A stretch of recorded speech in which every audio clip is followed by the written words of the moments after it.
What's up, everybody? Welcome to another episode of Liberty Libations. I'm Zach Varnell, filling in for Jake this week, and I'm here with Alden, Steven, and Nick will be here in just a minute. So what do you guys got to drink tonight? What do you guys do? I've got a healthy mix here. I'm going to start with the red ale. I just had to crack open a can to start the show. I got the classic, the Bell's Two Hearted. Oh, okay. And then, the new rum kick flipper, which is my go-to IPA now. Okay, nice. I've got Yingling's Oktoberfest, and just for good measure, a rum, whiskey, and mango drink. Just that's what I had laying around. So it's actually really not bad. Nice. Well, I have a White Claw, but I actually do have some more interesting things. I just haven't dipped into it. I have a hard kombucha. Okay. I don't know how I feel about that. I'm going to figure it out. But... Some of those go hard.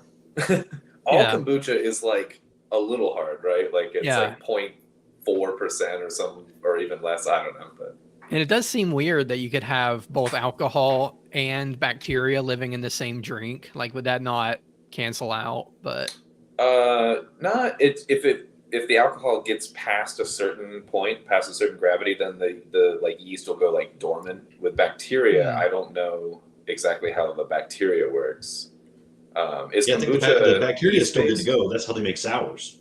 Yeah, they pitch it with the lactobacillus. The lactobacillus in there while it's fermenting. Yeah. All right.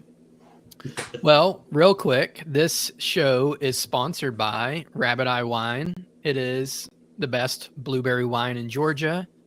And I heard that the Bell Farms, they made it out all right of the storm. I think they did lose a roof to a barn. But, everybody's okay. But, roofs aren't cheap. So go buy some of their wine if you want to support Bell Farms and Rabbit Eye Wine and get some delicious wine in return. So, which storm affected them more? I haven't even heard if anything affected them with Milton, but that one seemed to be, that makes sense. That one seemed to be less severe. And we'll get into all this in a minute. But Helene was the one that ripped the roof off, and I think they were without power for a few days. And I know when we were at the Great Create, there were a couple people from Savannah who didn't make it. And then a few people who did come all the way up were like, well, I'm going home to no power, Yeah. See ya. Yeah. I missed it because I was anticipating more of a direct hit here. And with our lot just being, it's really low, and I knew I had work to do, and I didn't know we were going to get tested with it 5 months into owning this place or whatever. But I was frustrated that the one time there's a storm of a generation up here. It's like deer in the Great Creek. What are you doing? But right. Well, you'll have plenty of more tornadoes and stuff to worry about up there. Did you see how many tornadoes were in Florida through Milton? I assume a lot. Second most tornadoes in a state in a single day ever. Florida, I grew up in Florida. I've never seen the quantity. Also, though, the scale of them, the size of them, they're usually little F1, little, water spout kind of things or whatever. Did you see the pictures of the suns that were F3 or 4 size? Oh my God, dude. Oklahoma, the one that I saw one, what was it? It was going up I-75 just outside of Tampa. There was one on 95 too. There was multiple that were on the highway cams. Yeah, but this one, it was big enough. It was as big as both sides of the interstate and the median. Oh yeah, no, and then some of them monster tornadoes, dude. I grew up in Florida my whole life, and people would freak out over a little water spout sometimes, whatever. I've never seen anything like that down there. That's crazy. Anyway. All right, well, let's get into it because that's what we were going to talk about anyway, is the weather and the hurricanes and just whatever else, and we'll get as crazy with it as we want to. I think most of this is going to be speculation, of course, but there's been a lot of it these last few weeks, so we'll discuss all that. In the first one, we were talking about this on, I think, the live show at the Great Create, where it's have you heard anybody blame climate change yet on the hurricanes? And I had. Oh, yeah. I'd heard on the news or whatever is oh yeah, the oceans are warmer, so hurricanes are more intense. And this is 2004. So I guess this isn't really about the intensity, but the frequency, where in 2004, Florida got hit back to back by hurricanes Charlie, Francis, and Janine, just within weeks. Is that Gene? Yeah, the green line was Charlie. That was like started the season. I was literally living in Orlando when that one came through, and I remember that well. So there's 3 in back to back to back here from 2004. And, just kind of remembering back every year, it doesn't seem that weird to have lots of hurricanes hit Florida. It happens. And I think earlier this year, I was even hearing that it was kind of calm this year until now, of course. But yeah, this was actually a really quiet season as far as named storms and certainly at least named storms like, making landfall in the U.S. or whatever up to this point, of course. But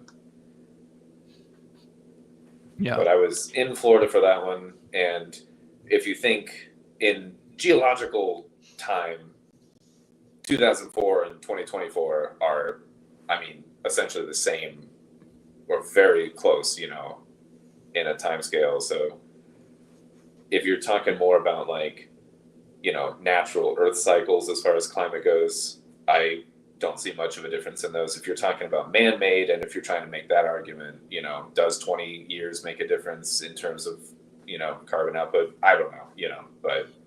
Well, and the people that I see talking about this is climate change, it's the usual people that can't differentiate between weather and climate.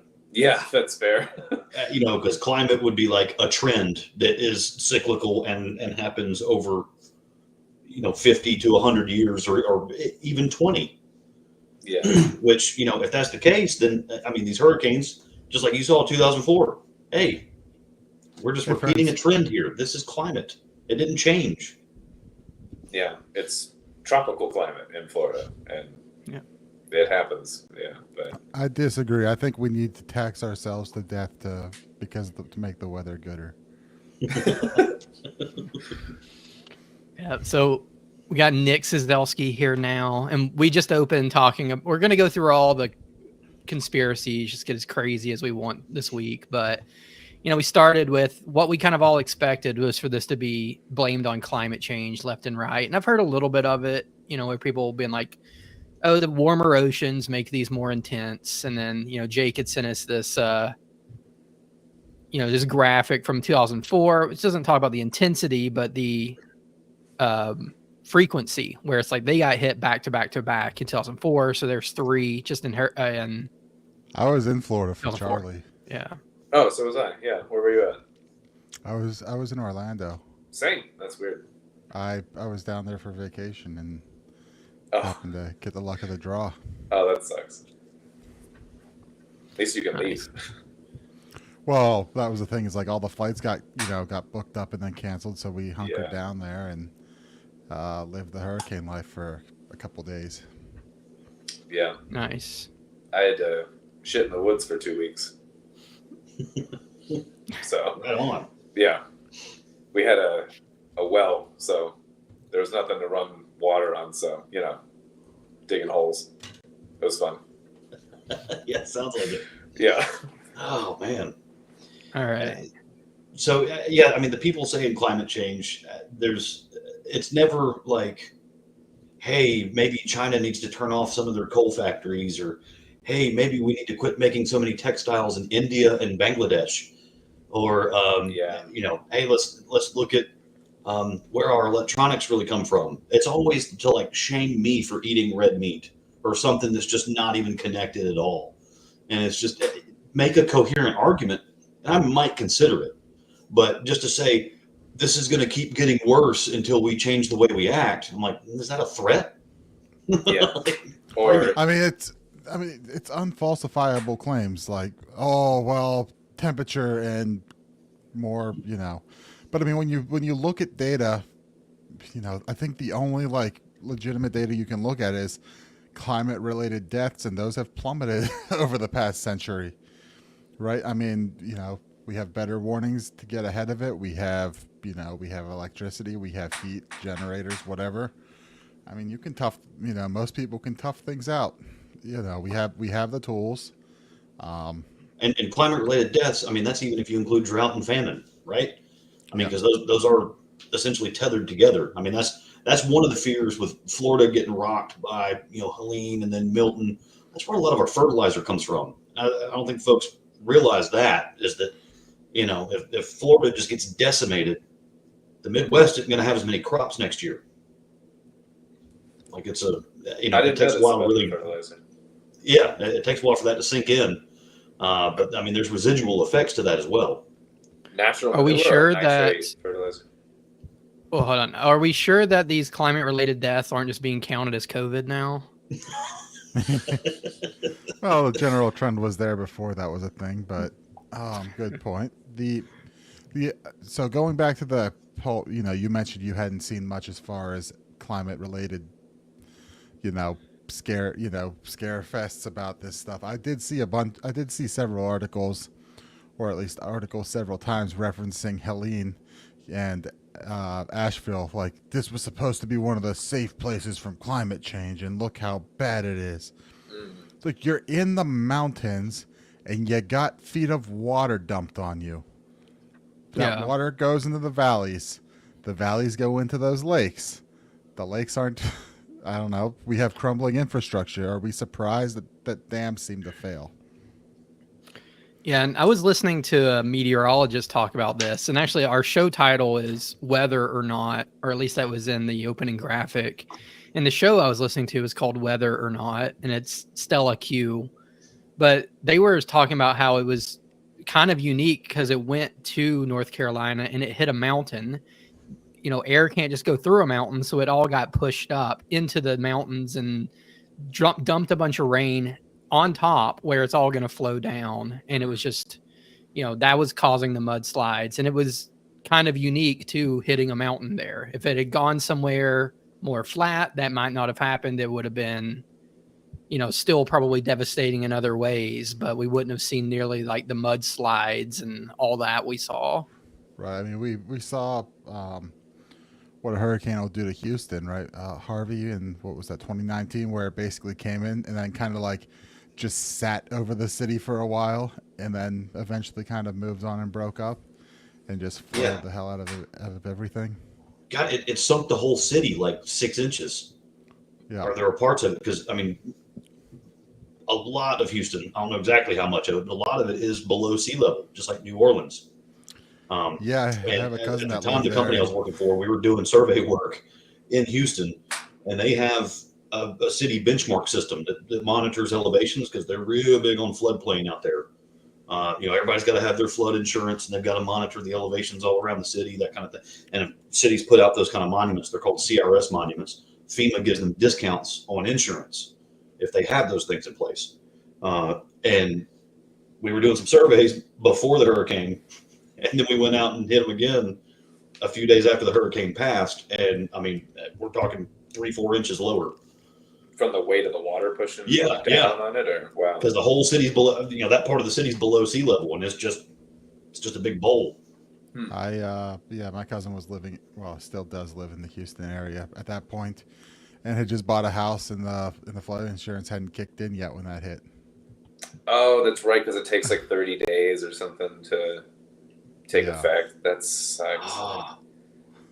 So that's a bad window to get caught in. That's rough. Well, and Harvey was the first one that we saw where it reversed course, because it was going east and it went backwards and then stalled over Houston and just went north and dissipated.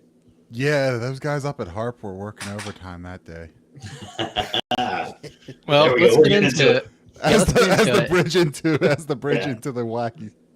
All right. So here's our first bit of show prep that Jake left us. So this is from Matt Wallace on Twitter, who posts a lot of nonsense, I'll go ahead and say.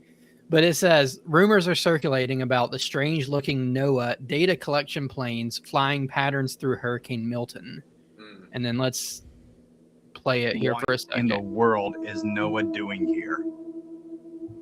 I've never seen this type of flight pattern. Now, obviously, we know that it's there for the hurricane, which in less than 30 hours will become officially a Category 4. And you do have another one that is going to be taking off shortly, heading in that direction as well. What in the world? All right. So, yeah, they were flying planes into the hurricane. And This, there was a lot of conspiracies about that. So does anybody want to take that and just like jump off what that's about? Yeah, well, the first thing I want to mention is that flight pattern kind of, is almost a dick if they completed the head a little bit more, and it kind of reminds me of that South Park episode when they were talking about climate change and Randy Marsh ended up drawing the dick on the board while he was explaining. Everyone under this line's gone. Everyone above this line is here. Oh yeah. Drawing that. So, for anyone watching, if your dick looks like that, you need to see something about it. So I've seen some videos, I've seen some reports and stuff that I don't know a whole lot about what to analyze from the flight path itself, but the types of planes that they're using in some of these. What was it, like a P-30 or something? It's the plane that we used to modify Hurricane Camille in 1968 and steer it towards Cuba. And there's old newspaper articles from the late 60s talking about that, about how we pushed the hurricane back down to the communists. So, weather modification is real. At this point, if you're still saying that's not a thing, you are the conspiracy theorist. You're the one that is anti-science at this point, because they'll admit it every time, except whenever there's a disaster and people start going, was something modified? Like, they will admit, like, and you'll see it. Like, I remember, back to like 2008, you had, during the Beijing Olympics, they were talking about they were firing shells off into the air. They're like showing you on camera. I remember the news reports. They're showing you, they're saying, oh yeah, they're firing this up into the air to break up the smog and break up the clouds and everything else. That way it's clear. Absolutely. So there was a physicist for the Navy. His name was Ben Livingston. He is the one that is held up as the father of weather warfare, basically. This goes back to the late 40s. He and his squadron could go, and I think at the time they were using silver iodide. So they couldn't create storms, but they could steer them, they could magnify them, or they could just cause them to drop all their water in the ocean and dissipate, before they actually got bigger and cycled up into a named hurricane. They see the storm forming, they see the eye starting to form, they go into it, drop that stuff, and then it's just a heavy rainstorm and it's gone. Yeah. He was on 60 Minutes. The dude did a national TV round 20 years ago. I don't think he's with us anymore because he was flying planes in the late 40s. But he's well documented, very easy to find his name, Ben Livingston. He was with our weather modification program with the U.S. Navy. He talks about how we cloud seeded to extend the monsoon season and flood out the Ho Chi Minh Trail during the Vietnam War. Now, of course, that's allegedly, because we can't really prove that happened. I've heard of that one too, yeah. I'm not saying definitively that Helene or Milton were modified. I'm just saying that we know this happens. We know we're capable of it. We have a 60-plus year history of being able to do this kind of stuff. And technology has only advanced in the last 60 years. You can only imagine. And then... right. What you're talking about here is known technologies that are publicly admitted. It's not even getting into things like HARP. Absolutely. Yeah. HARP. And HARP was, that wasn't even set up until the mid to late 90s. I know it was like 96, 97. You got Dr. Nick Begich wrote his book, Angels Don't Play This HARP. And then he actually followed up with a documentary. And it was a 2-part, like he followed up 5 years later and amended it because he was, I think he was in on that project. Because he was living up near that area. And he was either in on it or he knew some of the engineers that were building that antenna array up there. We'll get into that later too. So we don't have definitive proof that these were modified, but there are some anomalies. We know we have this technology. We know it's used. Just go back to one of our episodes earlier this year where Dubai was flooded. And guess what? Right after Dubai flooded, their weather modification department admitted they seeded the clouds a little too much. Mm-hmm. Or actually, no, they said it wasn't us. We were cloud seeding that day, but we didn't cause that. Oh, okay. Is that what it was? Yeah. Hilarious. Let's talk about some of this with the plane real quick. So I paused it here. It looks like it was a Gulfstream 4, which they do fly even like bigger, almost like bulletproof military planes into these things too for data collection. But then it's flying at 45,000 feet. So let's look here on this flight tracker. So Well, here's all the planes experiment in the is sky not- right now. That's a ton. Let's go up and see how many are flying that high. I was going to say that's the upper limits of the stratosphere, isn't it? Very few are flying that high, No, and you can't go yeah. higher. But Well, commercial flies lower. Private, like a Gulfstream, will fly in those higher ceilings. That's not. I think they unusual. have to get above the upper level winds and the turbulence. If you look at all the planes up there, you're going to see Gulfstreams. That is. Yeah, these within all their look like private operational jets. ceilings. Yeah, private jets will fly higher than commercial. yeah, That's not uncommon. That's not super weird. and I don't know 45 how to is not use this app well enough to go back in time and like look during the hurricane. But I mean, is this screenshot even correct? Are they flying a Gulfstream, or is this guy just looking at some random plane for It this? could be some random plane, but a Gulfstream Yeah. at 45,000 is not. And not there's absurd. another one. Let's see, another pause in here somewhere. Oh, here it is. So this one's a Cessna Citation, which is just another private jet. So I Yeah. don't even know if this guy's looking at the right planes. And this one says 0 altitude. So this one might even be on the ground. But I don't know, they do fly planes into hurricanes, and they, say it's for data collection. If we're going to get conspiratorial, we could always say maybe they're doing something else while they're there. I'll just say it's the perfect cover already. If they wanted to do something nefarious and drop dry ice or silver or aluminum or something Yeah. good shit, and And here's they're already some going of- every 2 hours into it. So Yeah. And here's some of the stuff about, whether it's possible or not to even do some of these things, where it says in the 1970s, on the possibility of weather modification by aircraft contrails, which is the title of a paper, it was recognized that planes are altering the weather. So it says likely contrails are affecting precipitation to a much greater extent than present deliberate seeding operations. So, they're I was admitting always told those contrails didn't do anything. Well, in 1970, they're saying that they were doing cloud seeding, and that likely just flying a jet around does more than they're even doing on purpose. And that's because like all of these metals are in jet exhaust. So I guess whether you like it or not, you're up there, seeding the clouds or doing, solar reflection or whatever it is that they're always doing when they shoot metals and stuff into the sky.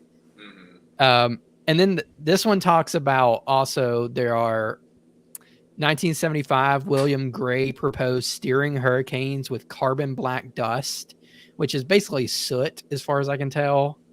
And that's just from from jet exhaust. And then they had in 2008, Dr. Moish Almero proposed steering hurricanes with carbon black dust using the Department of Homeland Security money. And they even have from the paper a little diagram here of how it says how to halt a hurricane. And it says fleet of transport aircraft flying at 50,000 feet. So a little higher than that one we saw, and dropping this black dust into it basically. But then one flight I would not call a fleet either. So I'm not sure if the things that we're seeing in that video actually say anything, but it does show that some of this stuff is possible and maybe been tried. Oh, it's been tried. And here's the other thing worth noting is that we've been doing the aerial seeding since the late 40s, at least. So, I mean, we're looking at almost 70 years now. Right? Hold on. Am I doing that math right? And unless it's lunar landing technology, everything else we get better at across time. So Yeah. So almost 80 years, actually, we've been doing that. Technology advances now. And I sent you guys a video of Michio Kaku on CBS 9 years ago talking about these trillion-watt lasers that we have. Yeah. That can heat up the atmosphere. So, flash forward from the aerial cloud seeding, in the 40s, 50s, 60s, 70s, and in the mid to late 90s, you've got this thing called HAARP, the High Frequency Active Auroral Research Program. Now it was, set up to study the aurora and to experiment with long-range communication by bouncing radio signals off the ionosphere. Yeah. And it was originally made so we could communicate with deep water submarines across the globe. Mm. Notice I said globe; it's not flat. And so they could create like a sonic mirror. And I know that sounds crazy, but it's really in some of these specs. They could create a sonic mirror in the ionosphere to bounce signals off of. It works. And get them in deep water. But they noticed that when they fired this thing up to a certain intensity, it made it rain. Yeah. I had heard a theory recently. I don't know anything about submarines any more than I know about airplanes, but they were saying submarines will operate their sonar at a certain depth that makes the sonar carry much further so they can communicate at a certain depth, almost like anywhere. I don't know if that's true. I'll take it for granted for this story, but they were saying that mermaids. they were saying that they were trying the same thing in the 40s to see if there was a certain altitude where you could communicate almost globally, just at that altitude, using just regular radio or whatever. And one of those things happened to crash on Roswell, New Mexico. Everybody thought it was alien, and they kind of played into it because they couldn't admit to doing secret research to try to figure out what altitude would allow them in their radio array to communicate globally, because they didn't want the bad guys to have that. So that was the kind of like no fun, no alien explanation for Roswell. It's like, well, it was some secret crap, but they can't tell you about it, and that's why the alien stuff is popular, because people just like went beyond secret program to it was aliens. Which maybe it was. So the one crash in 1947. I know this is kind of off topic, but if you read the book "The Day After Roswell" by Lieutenant Colonel Phil Corso, because he talks about being in the Army, tasked with picking up the wreckage, and then later on in his career, keeping it from various elements of the military until he knew private industry could study it and reverse engineer it to invent things, like fiber optics and Velcro and Kevlar and stuff like that.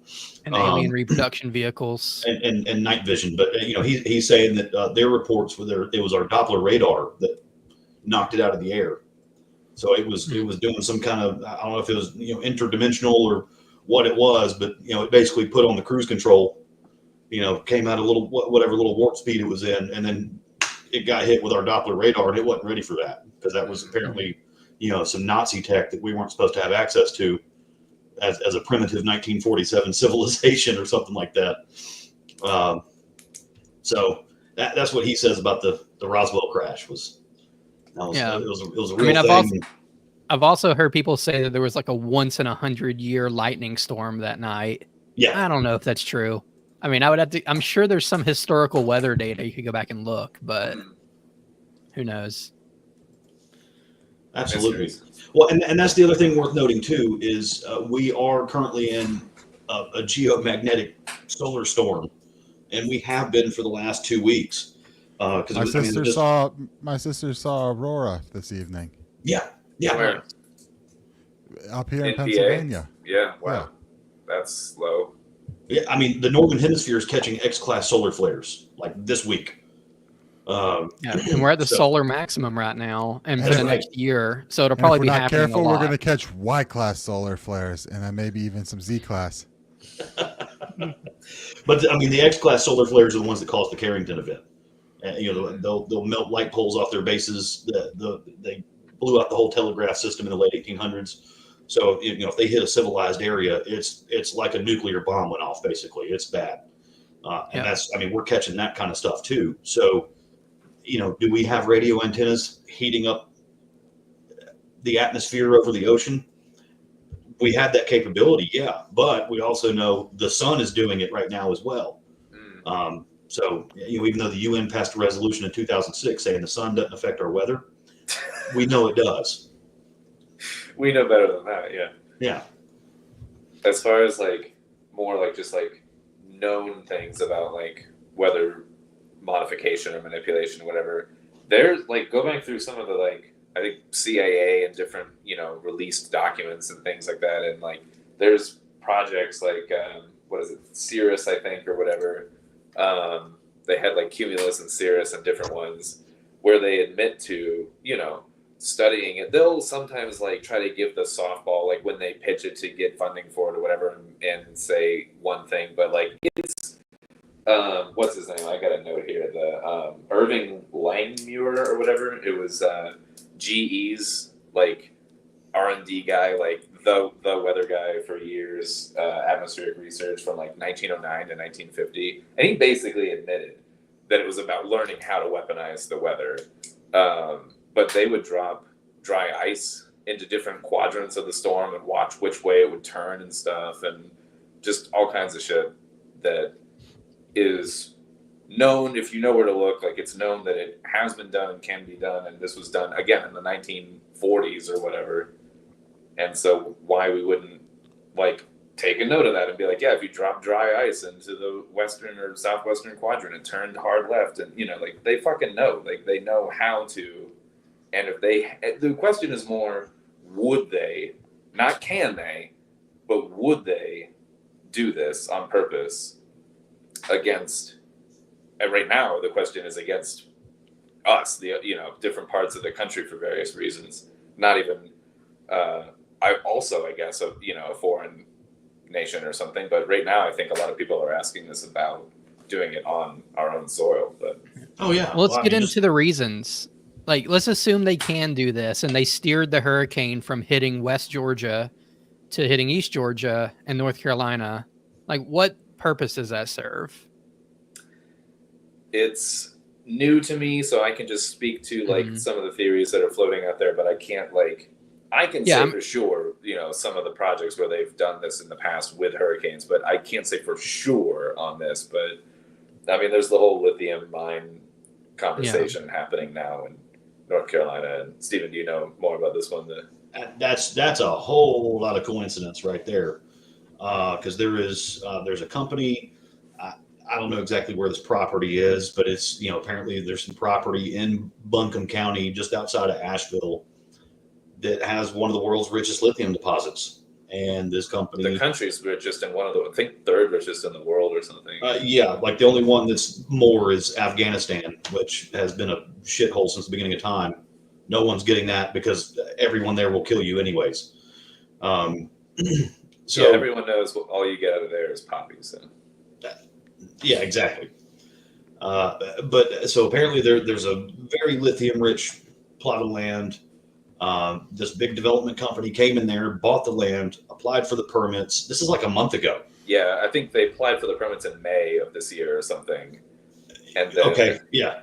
I think it was May and then September that they filed another portion. So it was all within a month or months. Yeah, within this calendar, but within the last month, BlackRock invested heavily in this company's stock. That was this month, I think. Yeah. What? BlackRock is involved with something else? Oh, right. No. And so then somehow throws lead to BlackRock again? Yeah. Go figure. Yeah. So what is BlackRock's total net worth?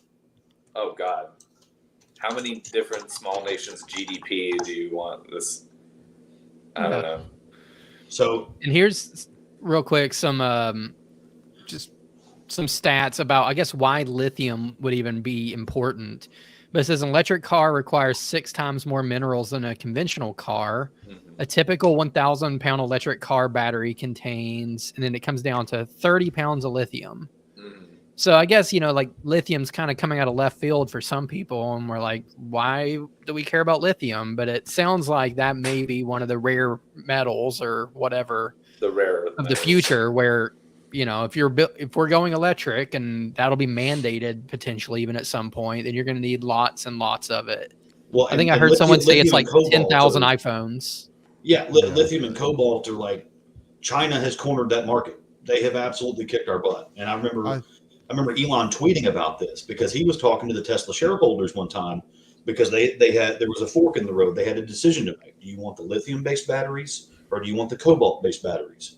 I mean, they still have a little bit of both, but like one of them is like real heavy on one, real heavy on the other. And they went the lithium route. And he was like, okay, now we're slaves to China because they have the world lithium market. I thought they were saying they found a pretty big reserve out in Nevada. Maybe so. And then there's which that. that'll And be then a I know whole other cobalt issue in and of itself. and cobalt. I know you're pulling a lot of that out of Africa. Yeah. Because there's all the issues there as far as illegal mines, pulling little bits and kind of slipping it into the supply chain. Yeah. Have you seen the videos of Yeah. hundreds of people all within like an acre? Yeah. Just like a square acre, basically, and they're digging with their hands. Yeah, and they're not even supposed to be like legally. It's not even. It's like a humanitarian type thing where they're. I think it's called an artisan mine where you use your hands, bare hands, and I mean, some of them are even barefoot. Yeah, and they're digging with their hands kids and shit, and yeah. They got like a scarf tied around their head, but they're breathing in all this stuff basically, and it's terrible. I watched that whole thing on the guy that pretended to be a contractor and like kind of undercover and went in and filmed it and stuff, and probably risked his life to do this. There's so much money in this, but not to mention I just looked up, and this is. Go ahead. Not to mention how dangerous these lithium-ion batteries are. I mean, it is insanely dangerous. Like, don't park these in your house, in your garage. Yeah. If your garage is attached to your house, kind of insanity, because the little issues in the battery will set that off, and you're not going to suppress the fire because I think they have the oxidizers built into it. So it's a bunch of individual cells in there, and one cell goes up, you can put that out, but the next cell is going to be damaged from the heat, and it's going to go up. I mean, you see reports of them. Yeah, you see the reports of like car fires on the road. Fire department shows up. They think they put it out. They start loading it up on a tow truck, and it starts right back up. Yeah, I mean, we've seen these like when those hoverboards were a thing. I mean, just lithium batteries are just insanely dangerous. There's no way to douse it. It's like a thermite fire or something where, like you said, it's self-oxidizing. It doesn't need oxygen. No, it creates it. Lithium, I think it's reactive with oxygen. That whole column in the periodic table, it has an explosive reaction to water. And the farther you get down the column, the worse. I've always said, if I win the Powerball, I want to get a chunk of cesium the size of my head and throw it in the lake. Just watch it, boom. Yeah, that'd be awesome. Have you seen the videos? Or sodium works well too, I think. Yeah, it does. Yeah. Here's the thing. It says, I remember this story too. I think I heard it on like the radio at the time. There was a lawnmower show going on, and DeWalt brought out their new battery powered zero turn mower, and it caught on fire at the show. They had to have the fire department like bring in a backhoe and just bury it because they couldn't put the fire out. Smother it. Yeah, just let it burn underground. Well, the Chevy Volts. I mean, that was the thing with the Chevy Volts before they had a massive recall. They were catching on fire in the parking decks. Yep. And the fire department was like, move the cars out from around it. It's just, we got to let it burn. Yeah. There's the one that it's wild how dangerous those are and how those are. Yeah, I mean, you're seeing that now with the floods, because in Florida with Helene, that surge came up higher and buried some electric cars. So I mean, it's especially saltwater. It'll be it happened in Asheville. There were cars blowing up underwater. Yeah. Yeah. So it's the crazy thing, and so I just looked it up, just a cursory search here. I can't really verify this right now while we're It live. sounds like there's even more happening in like China and other countries that get like kind of like cheaper made batteries. Yeah, that it's even worse of a problem elsewhere. Even. Oh, absolutely. But so BlackRock, supposedly their net worth is only 142 billion, but it says they have over $10 trillion in assets under management. Yeah, I was going to say over the trillions. If you count they are the Dutch East India Trading Company. That's fair. Adjusted for inflation. Just a heads up on that one. Well, and what's interesting? Well, but also who owns BlackRock, right? It's all the other investment firms and the banks and everything like that. So. I'll save this to whining philosophical tonight about that, because this was something that's on my mind. So I'll save it to whining philosophical as far as the scam that is index funds and retirements and everything like that. Sure. We got Mac saying MH370 knows something about said battery combustion, because that's my preferred theory now too. Is they had a bunch of lithium batteries in their unpressurized cargo hold. I think they just caught on fire. MH370 went down because of a fire, and then I guess they don't want to admit because that would be millions and millions of dollars. Well, if you remember when Boeing first came out with the 787 Dreamliner, they had lithium-ion batteries, and kept getting smoke coming off of those, and that delayed those for a while. Yes, the issues with Boeing go back a little ways. They are not just like the past couple of years. Yeah, but MH370, another one of the weird things about that, and of course I'm going off of memory here, so verify this, please. It had like 24 of the world's top HIV researchers on it. Oh, Like they were on the way to like an international AIDS conference in Australia. Perfect. Yeah. Another one where like it's like all these different like microbiologists that are like missing or murdered or missing under weird circumstances and things. And Well, and then there was reports too of some North African villages. They were talking about corpses raining out of the sky. I'm surprised the black hole didn't suck those up. That's weird. Yeah, Mac, Yeah. I've seen those videos, and that's some wild stuff. That MH370 coming out of what's his name, Ashton Forbes, I think. Yeah. And those videos are some wild videos if they're legitimate. Which, Yeah, the claim is that they teleported it somewhere. Like So- the Philadelphia experiment or some shit. Basically. And Max says they teleported that bitch, That's but what he yes, said, it was yeah. a flame at the time. So both of them can be true. It was on fire and It's they a both and teleported it. situation. Yeah. Oh God! Just imagine that you're driving up to the store, you pull up in the parking lot, and then an airplane just teleports out of nowhere and it's on fire. lands in the It's gotta parking go lot next somewhere. to. Yeah. Yeah, I need some Yeah. fresh pants after that one. There's what goes up and then there's what goes into a wormhole. Yeah. Right. Well, maybe it got teleported Diego to a different- Garcia. So I've heard that name. yeah, it's a secret military installation in the Oh. South Pacific. That's I think it had a lot to do when they were pulling supposed terrorists out of Afghanistan. There was a CIA black site there, and it's kind of way out there, and there's nothing around it, so it's kind of the focus of a lot of like, what are they actually doing on Diego Garcia? Mm. Wait, so is it turn out that Don Lemon might have been right that MH370 was swallowed by a black hole? It was just one that, A they man-made created. drug. It wasn't necessarily a black hole, but in concept, it could be. It's kind of a gray Yes. hole. Yeah. Or did Russia hit it with some kind of antimatter missile? Like I don't think Don knew what he was saying necessarily, but yeah, he might be. History might look back on him a little bit better than it currently does for that statement. Yeah. 100 years from scary now, if we'll be he's like, only actually- one person tried to warn us. It was Don Lemon. So, Ridiculous. getting back to the hurricane stuff, it's really interesting, like with Milton, because they were saying it was crazy to me. Because while I was at work, like I coming to work one morning, it was a tropical storm. Yeah. And before I leave that afternoon, it's a Cat 4. Yeah. Yeah, I was seeing it as a Cat 3, and then you're like, "Hey, why is this a Cat? How's this a Cat 5 now?" And I'm like, "No, it was a Cat 3." And Wait, which then one are you talking about here? Milton, the one that just hit. Okay. Yeah, you were like, "Hey, this is a Cat 5 now," and I'm like, "But it was just a Cat 3." And I went and looked, and I'm like, "Wow, Is he's there right." is there an example of a storm that accelerated faster to a Cat 5 than this? Like I There don't know was many. there for was sure. one they said, I think it was like in the 60s, that was about the same time. Okay. And oddly enough, it started in the same area of the Gulf and followed much of the same path. Right, because this Okay. like started like a lot further north in the Gulf, right? Like kind of off of Mexico. Yeah. It was It didn't start down in like the Antilles or anything. no, Right. it was like between the mainland of Mexico and the Yucatan Peninsula, I think. But Yeah. But then I saw, I forget who the meteorologist was, but he was posting all over social media, getting shared everywhere, that Milton was, it almost had the maximum atmospheric pressure that the Earth's atmosphere can support for a hurricane. it was close, yeah. It could Yeah, only and, go like and then he put in parentheses, yes, there is a another 20 mathematical limit, Yeah. because they were Yeah. talking about, it was so big you could see the eye of the storm, and they were doing the the orthographic views, and you'd see the ripples as it was turning.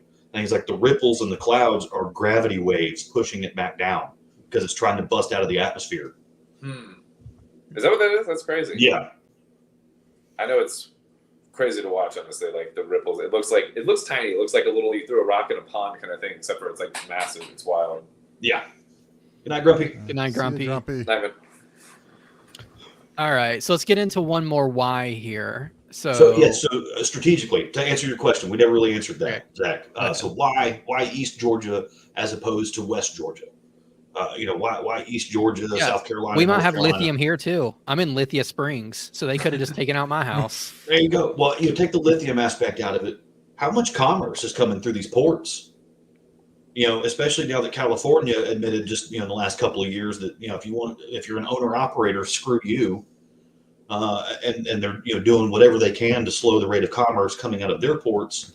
And then Governor Kemp is, well, we're open for business. You can come to Georgia. And a lot of them are doing that. But you have the whole issue where the Panama Canal was sitting low from drought all summer. Yeah. So they didn't have enough water there to be operating the locks. Not at the rate they wanted to, at least. Yeah, but Baltimore, with the Francis Scott Key Bridge down, a lot of the ports are coming down to Savannah, North Carolina, key areas like that. And so it's one of those that if you cripple that area with floodwaters, the residual effect that paired with the union worker port strike, the idea being strike anyways. To purposefully cripple things, the economy, just screw the U.S. Part of the the agenda to usher in the solution. It's like, everything's screwed up. Let's fix it with totalitarianism. And this is along the path of if it was engineered and steered. Right. This is why it would be to sow chaos. To kind of this is the 1-2 punch. And your Candace Taylors would have you believe this is the communist takeover, right? I will be curious to see how many 15-minute cities are built in Western North Carolina now. Well, and that was supposedly they were pitching that for Tampa last year. Asheville seems like a candidate. I don't know, though. I haven't heard anything about them. I know Chattanooga actually was going to become one, too. Well, maybe not a 15-minute city, but like a smart city by the WEF standards. So, really? They were first in the country with gigabit Ethernet. That's true, actually, yeah. And they still brag about it like they're still the only one. I'm like, no, we've caught up. Yeah. We actually do it without wires now. It's called Starlink. Yeah. Although I don't know if they're gigabit quite yet. Yeah, Ingalls is having problems with Starlink right now. With their headquarters underwater, their system went down again today. So, have some pity on your local Ingalls folks. If they're cash only, it's because their whole headquarters is still underwater. The grocery store? Yeah. Ingalls or whatever, yeah. Have you heard or bitten on the whole theory where people are talking about different voter districts and stuff and red states and battleground areas before the election and all that? The fact on that is real quick too. The fact of it is that if hurricanes hit the South is majority red states from Texas to Florida, right? It's so Where hurricane did Florida affects. go recently? What? Did Florida vote red recently? They were super red in 22. Were they really? Yeah, there's your little pockets here and there. I think Naples is flipping blue, and then you got Rat's Mouth has been a blue stronghold forever. Boca Raton. I was like, Rat's Mouth. Yeah. I knew that. I was like, hey, hold on. We've got 7 minutes until Zane's going to get here for trivia. Okay. So let's try to finish up 2 things, or maybe just one. But here's we can leave him in the backstage for a little bit too. Yeah, we'll make him wait. Make him sweat it in the green room here. All right, so here is them talking about the election thing on Fox. And this is Jesse Waters, who has a very insensitive last name right now. Hurricane Helene wreaked havoc on North Carolina. I don't have it on the screen. The state will be reeling from the damage for years. And the storm just isn't impacting people's lives. It's affecting the election. Last night, the North Carolina Board of Elections announced changes to voting rules in counties impacted by Hurricane Helene. And some people are concerned. Senior political correspondent Kevin Cork is here. Kevin. Evening, Jesse. They're talking about major changes in the voting process. Now, this is, they say, designed what to if we help all had to displaced talk like voters this in to the each Tar Heel other? State not only cast their ballots, but also make sure they have their voices heard this November. Evening, Alden. However, some Republicans are expressing agree, deep Zach. That would be reservations weird. about the plan Back to you because in the studio. of concerns about voter integrity.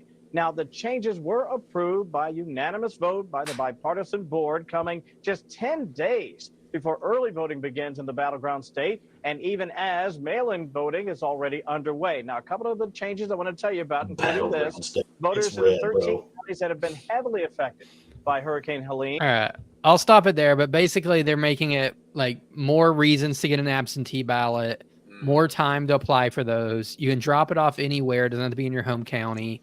And I guess they're going to have little bureaucrats out helping people and, collecting them. So in a way, that does sound like, part of the voter fraud agenda or the playbook there, where it's like you have people go out there and you collect a bunch of fake ballots or whatever. You collect them from the people you like and not the people you don't like. But at the same time, it also seems like what you would do if a bunch of people lost their house and a bunch of voting precincts were underwater. It's But tough, here's the other part, because now, this has been in the public eye for at least 15 years, but more specifically in the last 3 to 5. We're picking up 2 to 3 million migrants a year, and we know DHS is giving them a bus ticket to anywhere USA when they get here, and they are shipping them directly into these strongholds. I read, oh God, I forget the name of the town now. It's going to come to me soon. But the town of just under 30,000 people had 1,200 Haitians dropped off. And it's just outside of Birmingham, Alabama. Like, it's just southeast of Birmingham. And I'm like, all of a sudden, all these government buses show up, and 5% of your population is now Haitian, and they don't speak English, and they might eat your cat. So, I heard in Springfield too, they had like 60,000 and they got like 20,000. Just, numbers are approximate, but it's some huge percentage. So we know there's some counties in Texas that just passed resolutions to allow illegals to vote, or that's what's going to happen. What they're doing away with some of the authentication of your citizenship to be able to vote. Which, heads up, folks, there is no constitutional right to vote in a federal election. It is not a right. It is a privilege on the federal level. State and local, it's in your state constitution. That is a right. So Jake asks, how about the theory that there won't be an election this year? Y'all think this could play into that at all? Which I'll go ahead and say that there is theories about that every single year for as long as I've been paying attention. Really? And it never happened. Yeah, every election. They're like, Obama's going to cancel the election. Bush is going to cancel the election. Trump's going to whatever. I'm not super convinced on that. Just, people are getting that way again with it. I think there's better, if you're manufacturing consent, you want it to at least look like an election. Yeah. Regardless of it. And, cue the YouTube strike for me saying that. But we're definitely going to get a flag at least. We get a climate change flag and a voter fraud flag. At least implement the placebo, right? At least hey, you're still in control of this. Yeah. Well, who knows, right? So, like Zach said, all those things that they put in place are kind of what you'd expect, but also they look exactly like what went on in 2020, which, if anyone remembers the Time Magazine article about how they fortified the election that came out in February following it, and it's like, so we went ahead and we went and changed all these state laws and had all this changed and had all that changed so that it was more democratic. And guess what? We won, and we had all sorts of anomalies, like in Georgia, where they started illegally pulling ballot boxes out from underneath covered tables once they told the watchers to leave, and we saw that on camera. There's things you can verify. I saw that on camera. You can go look, audience. you can go look at the scans of the ballots, and you'll see like a crease and a stray mark on one, and then you'll see that same crease and the same stray mark and the exact same votes on another. I'm like, oh, they scanned this one twice, and there's tons of that, and you can go with your own eyes and see it. And then Wisconsin with the whole jump there, and I think all the whole mail-in stuff was still against Pennsylvania law. If I'm not, I don't think Pennsylvania allows legally the whole mail-in thing. No cause mail-in. Like, the absentee is a thing, but I still don't believe Pennsylvania, or at least Pennsylvania law wasn't allowing it at the time, but they still went and did it anyway. So. Max says he's probably among the radical sounding, which at first I thought he said rational sounding, and I was really disappointed. But he said he doesn't believe that all the mass importation is primarily about voting. Think more along the lines of creating chaos and collapse as civil war breaks out. Might be both. Absolutely. Well, and then there's another factor as well. Harvey Dent. Is it Harvey Dent? Harvey Dent. Not the Batman character. That's Batman's friend. Yeah. Okay, so it's Harry Dent. Sorry. The Bain Capital executive. That's Spider-Man's friend. He No, and never mind. Peter Schiff were butting heads a couple of years ago, and he lost his mind when Peter Schiff beat him in an argument. As Harry I mean, Dent. you But should, because I mean, Peter. he wrote a book called The Demographic Cliff. Germany experienced one in the late 80s, obviously, and then Japan experienced one in the mid 90s, and their economies still haven't really recovered from these, and it's happening here as well. More boomers migration, retiring than we influx. have Gen Z and millennials entering the job market, Oh, paying in to prop them up. Like it's an imbalanced tax I mean, base. wasn't Zahan saying the same kind of thing also? Peter Zahan. I think so. And that's another reason for it. That's why some governments, at certain times will, open the floodgates, so to speak, with all the immigration, because they see that happening, and it's not just for all the low paying jobs. Now, if they do their job right, which they seldom do, but if they do their job right, then they're going to come in with skilled labor. We're going to have people to actually prop up that tax base properly, but we're bringing in people with advertisements of our welfare state. So it's not just really about voting. It's an economic boat anchor. Sorry for all the puns. But My understanding is like a lot of, at least some of the stuff I was hearing out of Springfield was like, oh, they're taking the low wage jobs at the factories. But my understanding from some of the, and I didn't dig too deep in into these claims, but some of the claims I saw floating around were, yeah, they fired a whole bunch of people as the Haitians started coming in, and they can really undercut on pay because the Haitians are getting all the government assistance. So the companies are left to pay, they can pay bare minimum, absolutely nothing. And, they come here and they get that, the whole way the immigration is set up at this point, where it's basically just everyone comes in through asylum or refugee status because of one reason or another, is so messed up, especially because you consider the fact that refugee status is supposed to be temporary. Like, you're coming here and you're hanging out here for a while, and then when stuff cools down and you're good to go back, you go back. But it seems to be like the path they just use to, like, oh, hey, we're bringing you in, you can just stay here forever. well, and then Judicial Watch has been picking up on it since like 2005.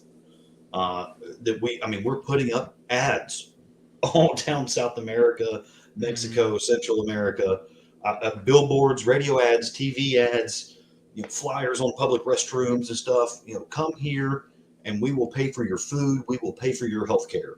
And they're in Spanish. Yeah. All right, I gotta interrupt. We got Zane waiting on us, so let's watch this one thing real quick that Steven mentioned about Michio Kaku and lasers. And once we got that out of the way, we'll start trivia. So Are they space lasers? potentially, let's find out. So Lasers? Really? To change the weather? That's right. Well, as Mark Twain once famously said, everyone complains about the weather, but no one ever does anything about it. Well, instead of doing a rain dance, we physicists are firing trillion-watt lasers into the sky to actually precipitate rain clouds and actually bring down lightning bolts. This is potentially a game changer. But this is experimental. It's experimental. However, in the laboratory so far, it works. When you have water vapor and you have dust particles or ice crystals, you can precipitate rain. It condenses around the seeds. These seeds can also be created by laser beams. By firing trillion-watt lasers, you rip apart the electrons, creating what are called ions, and these ions act like seeds, like dust particles, bringing down rain and even lightning. all right, Trillion-watt lasers. yeah. It's a lot of watts. All right, so let's do trivia, and then we'll save a little, hurricane weather manipulation wrap up. And we also have the BioLab fire and a suspicious death to get into. whatever dancing pharma is, I'm not actually sure, but Alden knows about that one. And then we will wine philosophical and have drunkard of the week and all that. But I think Zane's waited long enough. So let's do trivia. I gotta find the button. All right. And I'm going to just go and take a break because I don't know how to do it with more people anyway. So I'm going to put Zane in and you guys have fun. All right. Hey guys. What's up, Zane? Howdy. Good to see you. So I did just prepare a brief statement on everything that you've been discussing so far this episode. I saw you in the chat complaining about what we were saying. And I just want to say I think I want to retire from debunking conspiracy theories. And it's not because I believe them now. It's that the government is evil and they deserve to have people accusing them of conspiring against their own citizens, even if I don't think that's actually what they're doing. But the fact is, we bring the receipts though that things are actually happening and within the control there. Yeah, they've been caught doing it enough that it's their fault we believe these things. And we learned from 2020 onward that conspiracy theorists just means that you were right 6 months before they'll admit it. I mean, the government is either malicious or inept. It's not great either way. So never attribute to attribute to malice, not their ineptitude. Are you calling Heinlein's razor? Yeah. Yeah, never attribute to malice that which could be explained by incompetence. Yeah, but I'm doing it opposite. There you go. It's never attribute to incompetence that which can be explained by malice. Fool me once. Message. All right, everyone. Welcome to another week of Libations Trivia. As usual, we've got 3 rounds. The first round is 8 questions, 1 point each. The second round is 6 questions, 2 points each. And the third round is 4 questions, 3 points each. For tonight's categories, we did have on Monday the 1-year anniversary of October 7th, so I thought now would be a good time for some reflection on the Abrahamic religions. Then we have great libertarian excerpts. Jake was saying last week that he could never remember anything from out of the libertarian books that he read, so it's too bad that he's not here for this category. And then finally, So Jake, if you're listening, this category is for you. It's like that one time that I wrote an entire category just about movies, and then Jake and Alden were both not on the show. Yeah. Right. And somehow we still won. And then round 3 is fine art. Round 1, the Abrahamic religions. Question 1. What 2 sons of Abraham associated with Judaism and Islam, respectively? Stephen? Isaac and Ishmael. You got it. The second part of that would have pointed out that Isaac and Ishmael was the title of the episode of The West Wing that they put out right after 9/11. Oh.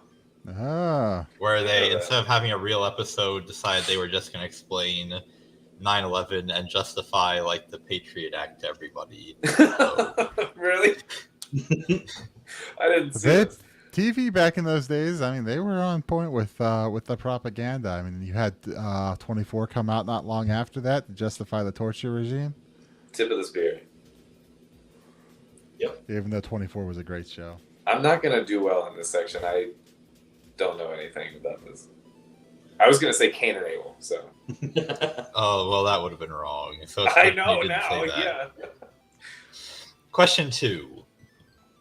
The word Israel can be roughly translated as the phrase struggle with God. The word Islam can be translated as the phrase including what other verb? Stephen? Submission. It is submit. And this is a fact I originally learned from Dennis Prager. The more you know. Back when I still cared what he had to say. I learned my mom was still working at the jail in Fayette County, and it was oh gosh, what are their holidays? That's kicked off by a full moon. Like Ramadan? There you go. Thank you. So it was the start of Ramadan, and one of the inmates was talking about he needed a special diet. He needed to go outside. Special diet. All the special diet is not eating. And there you go. Well, and he needed to go outside fasting at night to see the moon, that would the full moon that would kick off Ramadan. Right. And then there was the local Islamic center in town. The imam came over there, and he was like, "If you were a true Muslim, you wouldn't be in jail right now. Give this man a balloon sandwich and keep him inside." Was it actual that, or was it Nation of Islam with Dr. Yaqub and all the other wacky stuff we could get into? No, I mean there's an actual Islamic center. It was a deli back in the day, and then it was a teen dance club. Now it's a mosque, right in the middle of Fayetteville. I like the deli best.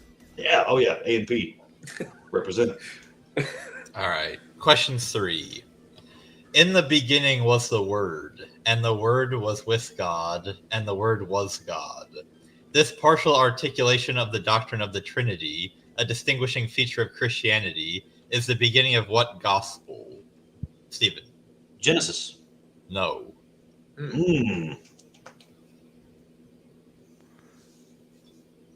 That would have been in the beginning God created the heavens and the earth. Not what I actually said. Alden. I'm just going to say a name. Revelations. No. Nobody has actually named it a gospel yet. Stephen. I don't even know what that means. So. Matthew? No. Nick? Is it John? It is the Gospel of John. I was like, are we just saying names right now? Because Todd, the Gospel. Well, I mean, those are the 4 main Gospels: Matthew, Mark, Luke, John. Is Chad not in there? No. He didn't make it. That's one of the. They cut his out. Yeah, he got. Yeah, I thought you said gospel. And I'm like, well, if it's gospel, there's 4 options. Yep. Chad the submitted book his of Kells, gospel. basically. Yeah. Question 4. There are several prophecies about Jesus in the Old Testament, with one of the most notable being in the 53rd chapter of what book? He was pierced for our transgressions. He was crushed for our iniquities. Upon him was the chastisement that brought us peace, and with his wounds we are healed. Alden. I'm going to say the same thing I did last time. Revelations. No. Damn. That's New Testament, bro. If I keep saying it, one of these, it's got to be right. One of these ones. There you go. By his wounds we are healed. It'll be a miracle Even. if I get one right on this one. Proverbs? No. Oh yeah, and Zach, make sure to be looking at the comments in case the audience is telling us anything.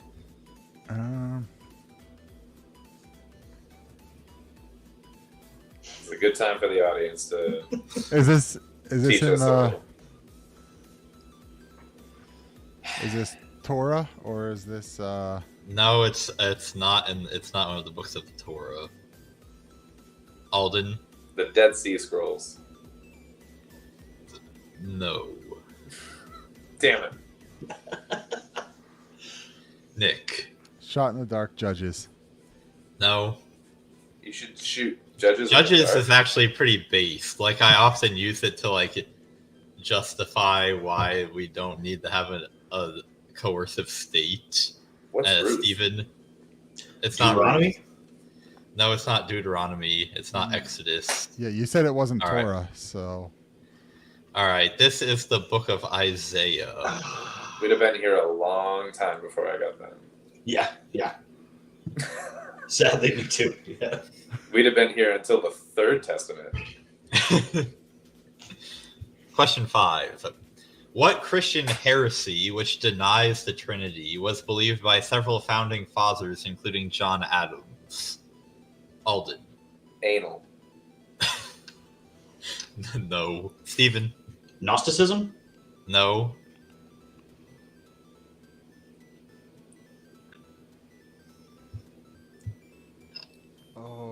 Can you repeat the question? I don't even get it. What Christian heresy, which denies the Trinity, was believed by several founding fathers, including John Adams? Alden. A quadrilateral. No. The Quadrinity. Steven. Calvinism? No, the name is kind of similar to Trinity, except something else. Nick? Unitary? Yeah, I'll give it to you. This is Unitarianism. Oh, okay, yeah. Ah. I went with 4. I should have gone with 1. Question 6. An incident in the book of Acts chapter 10 is one of the reasons why Christians are not bound by Jewish dietary restrictions. What apostle had a vision of various birds and reptiles being lowered down from heaven on a sheet? Stephen. Paul? No.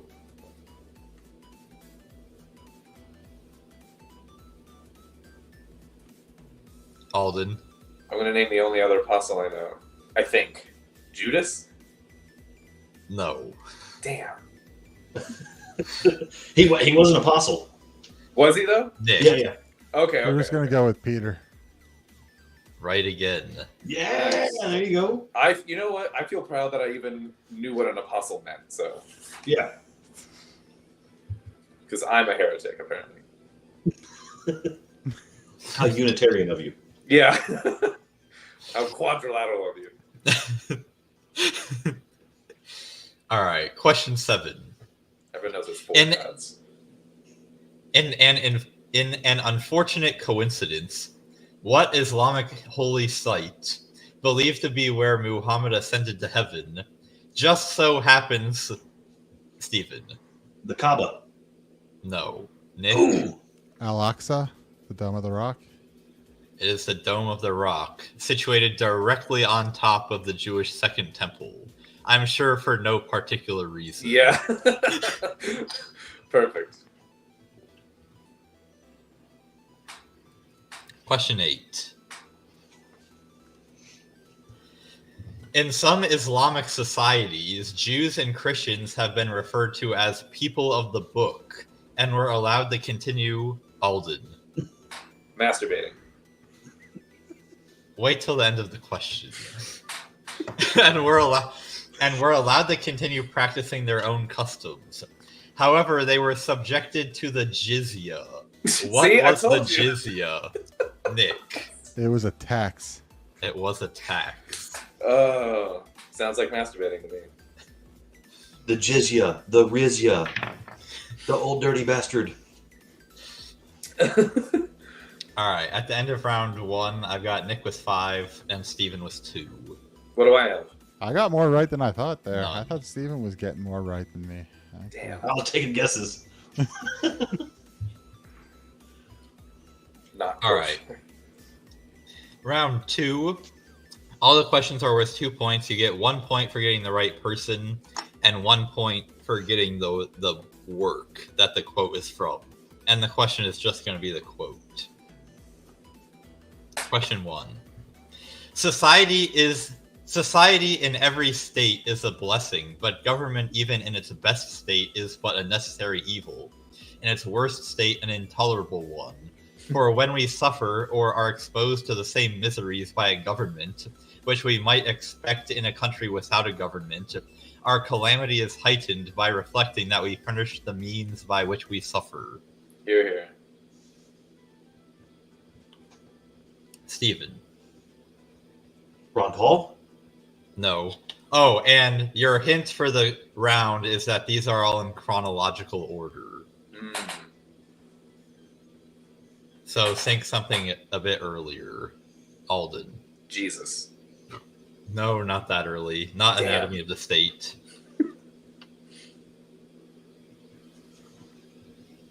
Stephen. Frederick Bastiat, The Law. No. Ah. Alden. Plato.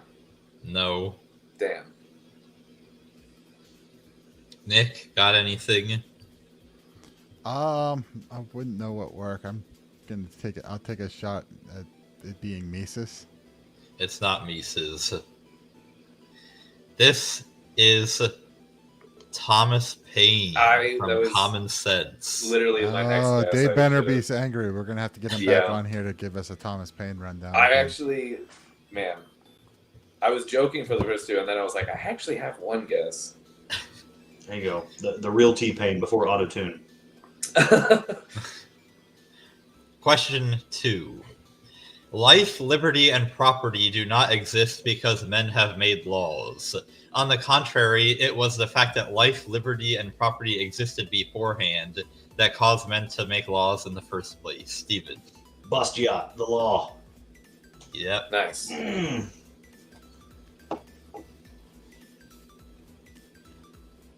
Question 3. We cannot choose but admit the right of the citizen to adopt a condition of voluntary outlawry. If man has freedom to do all that he wills, provided he infringes not the equal freedom of any other man, then he is free to drop connection with the state. Nick. This is coming off like Spooner to me. It's not Spooner, but you've got the right time period.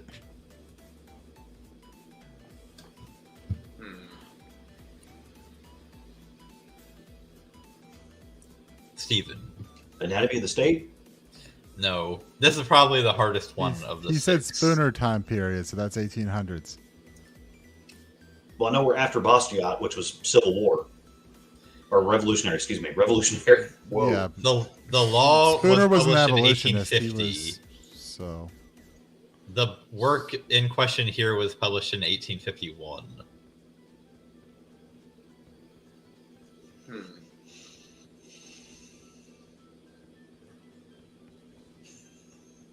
All right, this is Herbert Spencer in his book Social Statics. yeah, we're gonna get that. Yeah. If you've ever heard of the law of equal freedom, that's kind of the idea that a man has freedom to do all that he wills, provided he infringes not the equal freedom of any other man. Mm-hmm. Okay. Ah. I love the sound of that. Mm-hmm. Question 4. Socialism is an alternative to capitalism as potassium cyanide is an alternative to water.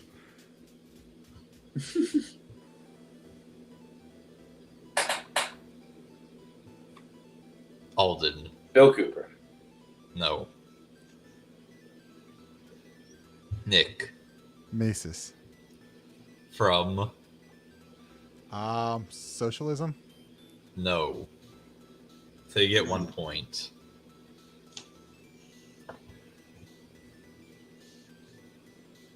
Anyone want to guess the work? I don't know. I'll take that as a no. That's actually from Human Action. Yeah, I have not read I have not taken Human Action and read that yet. Because it's a daunting book even though I own it. Didn't that give birth to like praxeology? Yes. Yep. It's his Okay. kind of magnum opus. Some quack said human action. Oh, the audience actually gets the other point there. Nice. Good job, some quack. All right, question 5. What particularly needs to be done is to enlighten the public on the state's true nature, so that they can see that the state habitually violates the generally accepted injunctions against robbery and murder, that the state is the necessary violator of the commonly accepted moral and criminal law. Nick. This is sounding like Anatomy of the State Rothbard. It is Rothbard, but it's not Anatomy of the State. For a New Liberty? No.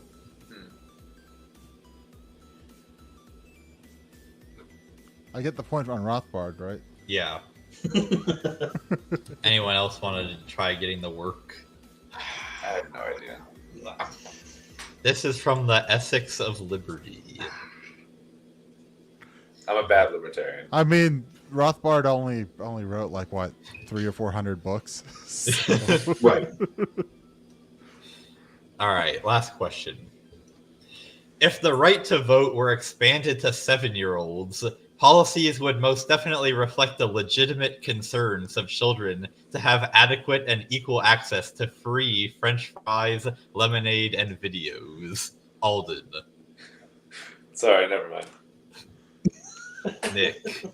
I'd have to believe that you're including Hoppe, Democracy, the God That Failed. You would be correct. Nice. All right. At the end of round 2, I've got Nick with 9, Steven with 4, and the audience with 1.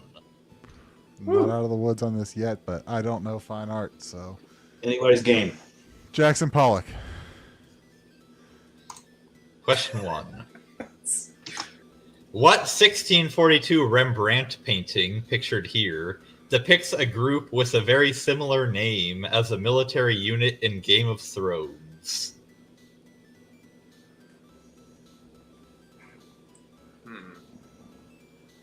Nick. The Kingsguard? No. Damn, that was a good guess. Military unit. It's been a while since I've seen Game of Thrones even, so now I'm like stretching my memory here.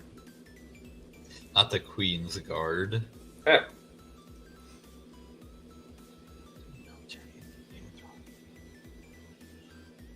I feel like this is going to be a frustrating one when it's revealed. You will definitely absolutely. know it once I tell you. I grew up reading the Game of Thrones books in the late 90s. Like, dang it, man. All right, this is the Night Watch. Oh my god. I was thinking watch. I couldn't get night in there for some reason. I wasn't Yeah. thinking it right. Damn. Question 2. This 1511 fresco by Raphael is named for a school in what city?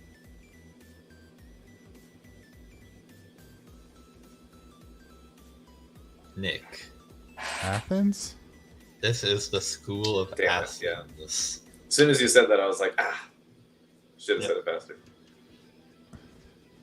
Question 3.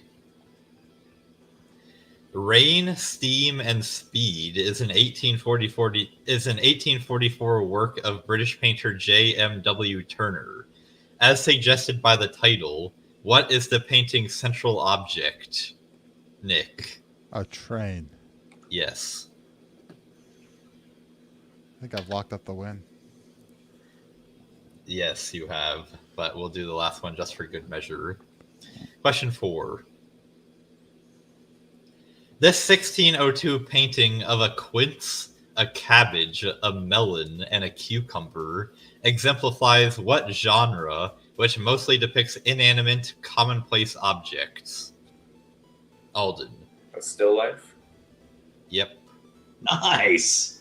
Alden the artist here. Yeah. This is exactly. So final what he should standings, know. we've got audience with 1, Alden with 3, Steven with 4, and Nick with a convincing victory, 15.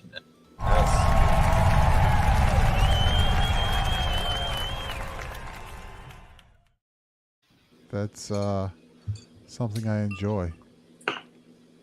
I recognized the Turner painting, and I was like ready to say Turner, and then you said Turner, and then I was like, okay, what does he want?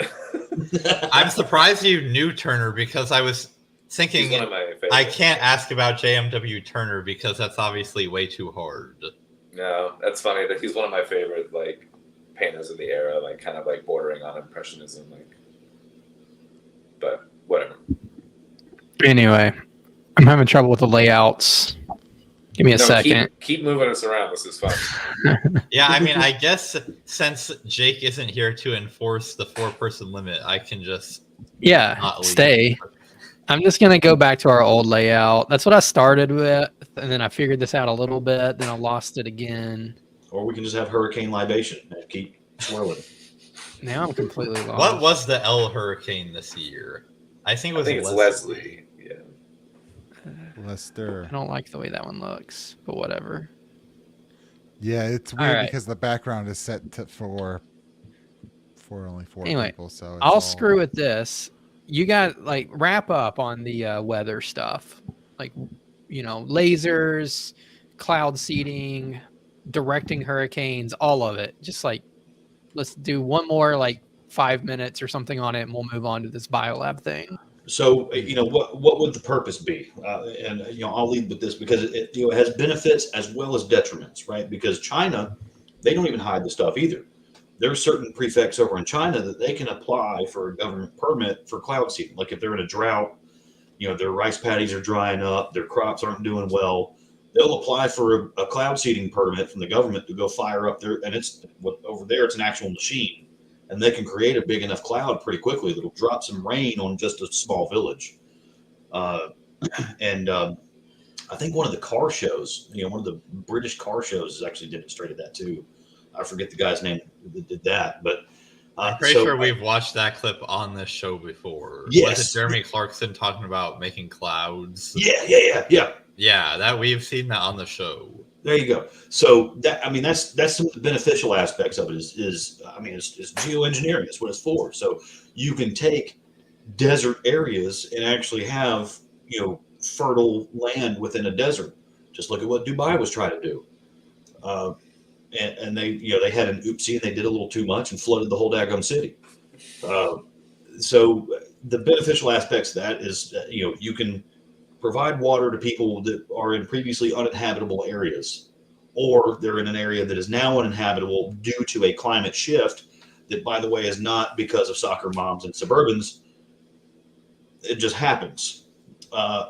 So, you have that, but then the detrimental aspect of it is using it as a weapon. It's the ultimate plausible deniability. So you see the old mob movies, from the 50s and the 60s. The mob boss is at the table just shoving his gullet full. He's eating, and he's like, that guy's a real pain in my neck. I wish somebody would take care of him. And then he just goes back to eating, and all the guys at the table are like, hey, I can take care of him.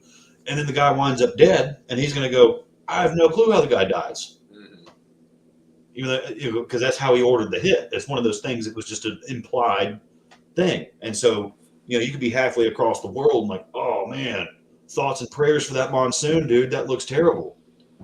When really, hey, we fired that thing up and sent it to you. But hey, it looks like God really hates you right now. You've had 5 typhoons in the last 3 months. Man, that sucks. That's a rough go. And it's just because nothing blew up. It's not conventional warfare as you would think of it. Mm-hmm. So that's my take on that. All right. Anyone else want to wrap up on the weather stuff, or has everybody said their piece already? I think we're good. Okay.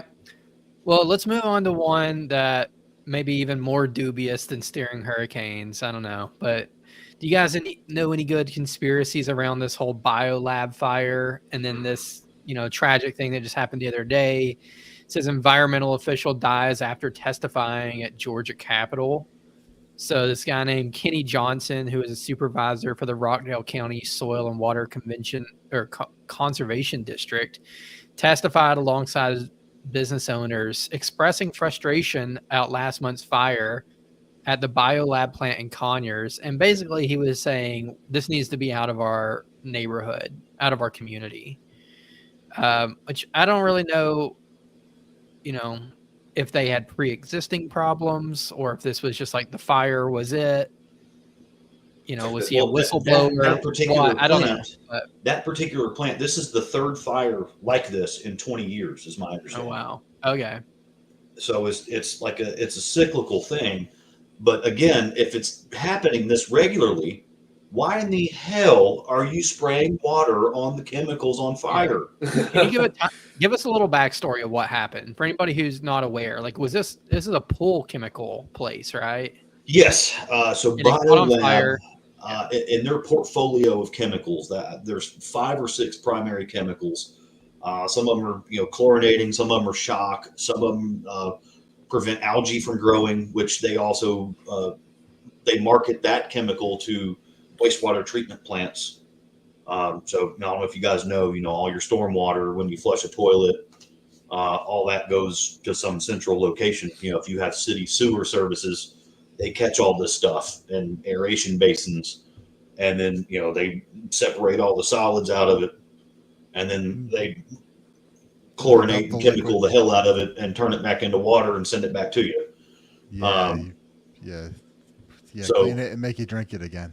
Yes, absolutely. Yeah. So if dump you're it in the river for people downriver to drink. Yeah, and I sent you guys that meme this week too. That the average glass of tap water has been through about 10 to 12 people before it comes out of your tap. Yo. Yeah, exactly. Fun thought, right? Aged tap water. But I mean, so just imagine that though. Imagine, some kind of algae bloom growing in that. That's stuff that they can't just kill with chemicals. So they have the algae preventer chemical. There's a couple other chemicals. I forget, the whole portfolio of it, but it's not just chlorine crystals. Chlorine was one of 6 main chemicals, 5 or And 6. did they manufacture them, or was it just like a store? They manufacture them. Okay. Yeah, so it was the manufacturing plant and the storage warehouse, and so that's why this guy was testifying. He was saying like, "Hey guys, it wasn't just chlorine out here. This place makes chemicals that kill you." And then oddly enough, he dies of suddenly. And Rockdale County is where this happened, and he was the guy in Rockdale County, so there's a decent chance he was breathing some of these chemicals, and there's also a decent chance that he just had a heart attack. Well, and I believe it said he collapsed in the hallway in the Capitol, right? Yeah, yeah. And he was Knowing the resuscitated area by around one the of the state Capitol, somebody legislators. could have just shot him. Well, one of the state legislators was a nurse, so she resuscitated him, and he died at the hospital later. But I mean, he fully collapsed in Congress.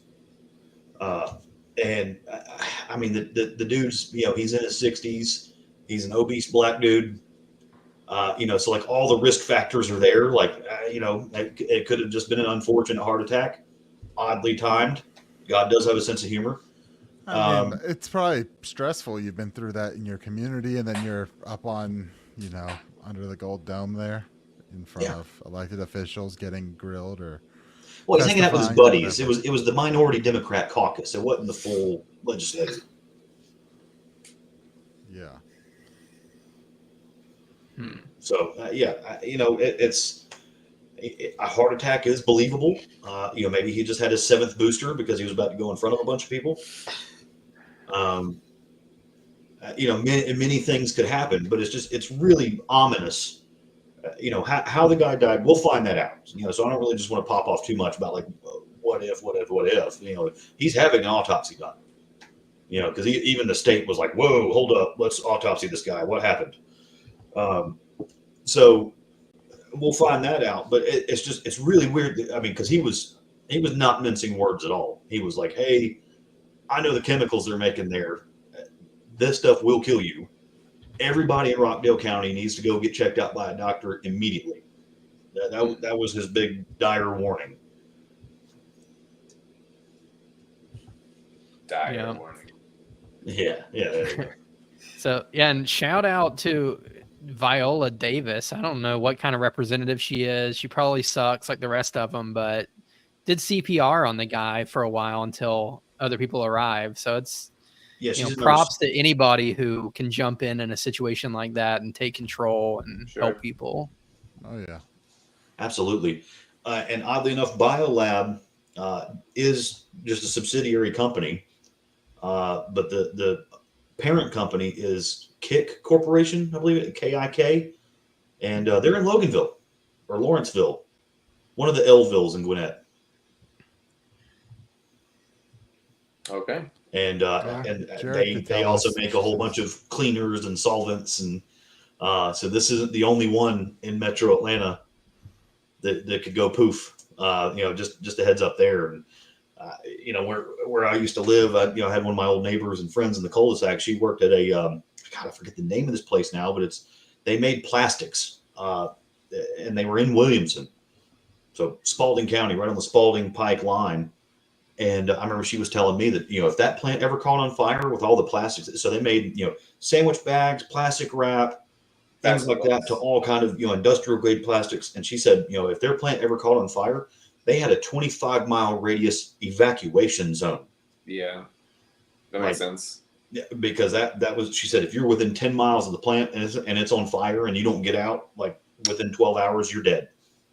You should check the wind patterns when you evacuate too and go the other way. Yeah, exactly. Well, and that's what they were saying about the BioLab fire as well. Like, thank God it was just a fire and it didn't actually go boom. Because if it actually went boom, then you have the blast radius to worry about. It goes up in the air, it gets caught up in the jet stream, which ponders in the jet stream. You're throwing that chemical out there versus burning. It's kind of just burning it up. Right. If I ever have to check the wind pattern to evacuate, I'm just going to do the whole lick my finger, feel the air. Like, well, going that way. Cartoon. I mean, you're generally going to be safe heading towards the west in some direction. Well, I'm just going to get on top of a hill. Can I see the plume? Which way is the plume going? I'm going the opposite. Yeah. I mean, the same sort of thing like you had in East Palestine, Ohio, right? You had the PVC. That was PVC chemicals that I believe, right? That went up, and I think so. My understanding also. East Palestine was a PCB, polychlorinated biphenyls. Yeah. Well. Yeah, that's some of that forever stuff that'll definitely give you the gay. Yeah. I'm glad I'm almost kind of downwind from that. We can tell. But I know the.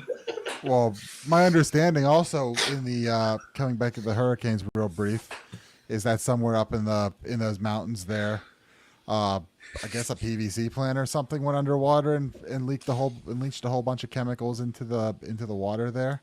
That's at least from my understanding is what they think may have happened for some guys I know that were on the ground that traveled down from PA and were trying to assist in search and rescue operations.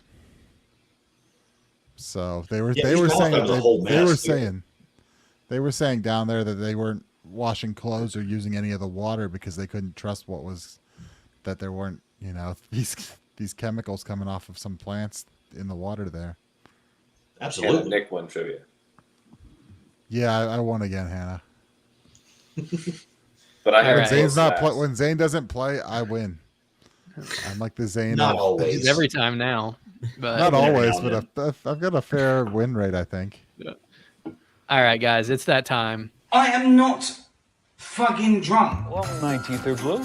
Every pretty girl deserves to go to a ball. This is everything about it's a clam. I love it. I gotta be honest with you, I feel like I'm a little bit too drunk to stand up. On Wiedersehen, asshole. I'm drunk right now. All right. That was so loud. Was it loud? Yeah, for me it was, yeah. It wasn't too bad. I had to take my headphones. All right.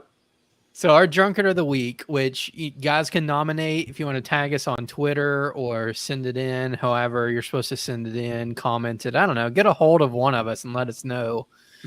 It can be a hero or a clown. And this week it is another clown. So here is Kamala Harris, I don't know, however you're supposed to say it these days. Cackles. All of those are racist. Yeah. Just Bobula. She's trying to appeal to dudes. We need to increase the white dudes for Harris. Is they just want somebody they can have a beer with. So would you like to have a beer with me so I can tell people what that's like? Okay. This was, now we asked ahead of time because I can't just be giving a drink to the Vice President of the United States without asking. You asked for Miller High Life. You asked for Miller High Life. Oh, I'm just hey, curious. respect. Okay, the last time I had beer was Sure, at a baseball game with Doug. Okay, so cheers. Cheers. There you go. Cheers. These are at a party with Montel at Diddy's house. That tastes like the beautiful city of Milwaukee, The Wisconsin. champagne of beers. There you go. Okay, the hilarious thing is that actually is a funny idea for a bit. And what makes it even funnier is she's so bad that it just clearly communicates to everybody, no, I would not want to have a beer with her at all. That would the suck. irony of it. Well, this was like when Pocahontas was trying to pull that too. I'm gonna go to the fridge and get me a beer, and then This was the same with Chuck Schumer as well. Like he was sitting like 6 inches from his TV watching something, and he was like, "Oh, I'm just enjoying my plant-based beer," and everybody was like, "As opposed to what?" Yeah, beer is kind of by definition plant-based. Yeah, I've had an oyster beer before. That's what I was saying. That's like oyster is like the only like bacon and oyster. Yeah, you might find something weird, but like. They made a lentil beer because they have a lentil festival. They grow a lot of lentils out there. Is that an And animal? they found out the No, hard way that's that still a plant. lentil, when fermented, has a psychoactive effect. Oh, And like it doesn't make you hallucinate; it just makes you nuts. And really? yeah, that was a bad idea. They didn't go back to Like a that. 6-pack. That All sounds right. awesome. Now I'm gonna go try this. Yeah. The ergot beer going on. Right. Perfect. All right. Let me see if I can get back into this Hey, layout. oddly real quick. enough, That's just out talk. of presidential candidates in our lifetime, Stephen Colbert is a guy I would love to have a beer with. Actually, Did he run officially ever? he did, and he got sponsored by Doritos, and the FEC made him drop out of the race. All right. Because they were like, He that used is to- so illegal. You can drop out now, or we can just throw you in jail.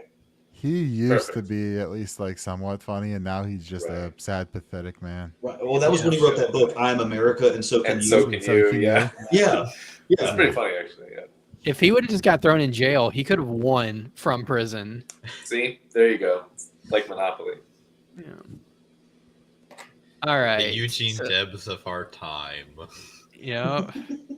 So let's get into this dancing pharma, which I think is something only Alden knows what this is even about. It So should we was go to you to Jake's explain first or theory. just watch it? If there's something to watch, I guess watch first. I guess. All right, we have like two videos of what look like drug commercials. Right. So this one's only a minute long. So here goes. Here's the first drug commercial. Diabetes, but I manage it well. Oh, no. It's a little pill with a big story to tell. I take once daily Jardiance. At each day starts as time went on. Imagine being the casting director for this commercial and being like, we need lots of fat people that can dance. Yeah. Yeah, there you go. So what's going on here for anyone just listening is like the entire town is dancing and just getting down for this diabetes medicine. And, you know, a lot of them look Symptoms like they have include diabetes. ketoacidosis, nausea, vomiting, stomach pain, dehydration can make you feel dizzy, faint, lightheaded, or weak upon standing. Genital yeast infections can occur in men and women. The perineum. Oh my god. the taint. Yes. Wait, what will happen to it? Oh man. It just tells you what it is. Oh man. It doesn't even say anything about it. Just No, it we're just explaining says- it. Yeah, your taint can get a swollen and infected taking this medicine. A yeasty taint. Oh man. Perfect. All right. So there was one video of a bunch of people dancing and defining God. taint or chode. Or here's another one, Zyrtec. And honestly, before the show, I thought these were like spoof videos that we were going to laugh at, but these are just regular. I love this. There's I've one seen allergy the other medicine one. that has I an don't increased know if desire I've to seen this. gamble as a side effect. Works fast and lasts a full 24 hours, so Dave can be the Deliverer of dance. Another mailman. Okay, and he's Zane. dancing. Let's be more than our allergies. Wait, with baby strollers. the backing music for this is Rasputin. Did anybody else catch that? No, no. Mm-mm. That's funny. All right. So take it away, Alden. What was that about? Okay. I don't know. Okay, so I think I misunderstood even honestly, but I don't do a good job of even expressing my own theories, let alone somebody else's. But Jake was trying to tell me to say that his personal theory on this is that so these ads, I thought the whole thing was not the ad itself so much as where the drug ads were coming up. And I thought he was saying they were coming up on certain videos, but they're I guess now after watching that, they're modeling after certain videos.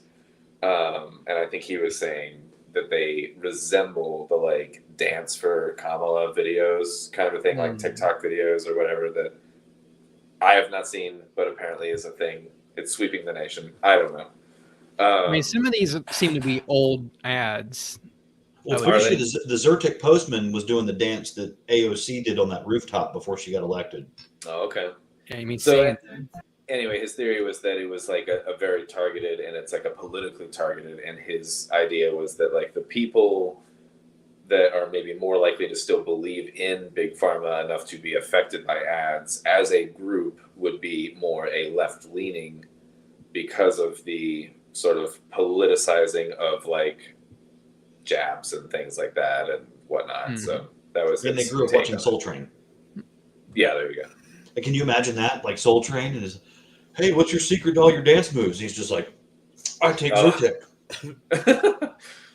If I did, Jake, I'm sorry if I did your theory just a total injustice. I'm not even good at presenting my own theories, so I'm really bad at you're being humble. We'll see. Well, I mean, even on the surface, there's no conspiracy theory. Just to be like, it's a little weird to have an entire town dancing and celebrating, pushing. Diabetes. You know, that's the image for some drug that might make your teeth swell. The ones with the worst side effects always have like the happiest portrayal in the commercial. They have to offset it equally. Like, because there's one where they're having like a Thanksgiving dinner in the woods, and the guy's playing like a Thanksgiving in or the something woods? for like a table with like 24 of his closest friends, and they're all laughing, and kids are playing. And it's bright and springtime, and then it was like side effects may include suicidal tendencies or violent outbursts. Well, all the pharma commercials are like that because they've got to be so long so they have enough time to tell you all the side effects. And so they just have all the people doing the most random activities while they're listing all the side effects. One thing I noticed a few years ago is that the only pharma commercial that's apparently not required to list all the side effects are the commercials for the COVID shots. I knew you were going to say that. Yep. It's because they don't even admit to their side effects, or they got around testing for them. Well, and they quit making them personal a while back too, because what was it? What was that diabetes medication? It was one of my favorite pens too. It was the best pen I ever had. Are you done? It was a real heavy ink pen, and it had that logo. I used to collect medicine pens. Back when people could just throw them out. Back when the pharmaceutical reps could just give you merch. I was like, oh, you got a hat? You got a pen? Oh yeah, hey, you got a notepad? Sweet. Were you just dancing through town with your Zyrtec hat? Yeah, there you go. But it was a diabetes medication, and BB King was on the commercial. Yeah. I think I remember BB that. King did not die from diabetes. He died from that medication.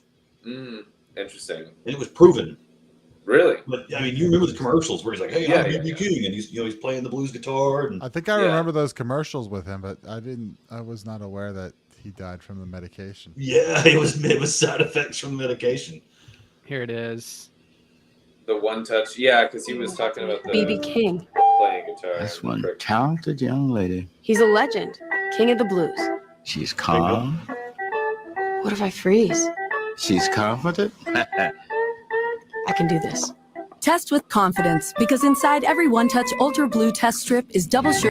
Well, I don't know if that's it, because I don't think a test strip would have killed him. Test strip's not gonna kill you. That's what I was going to say. Is those are what I remember as his ads more, because he, that you prick your fingertips, and he used his fingertips for the fretboard or whatever. But anyway, he played it. Apparently, it's been debunked. The medication killed him. But what was misinformation?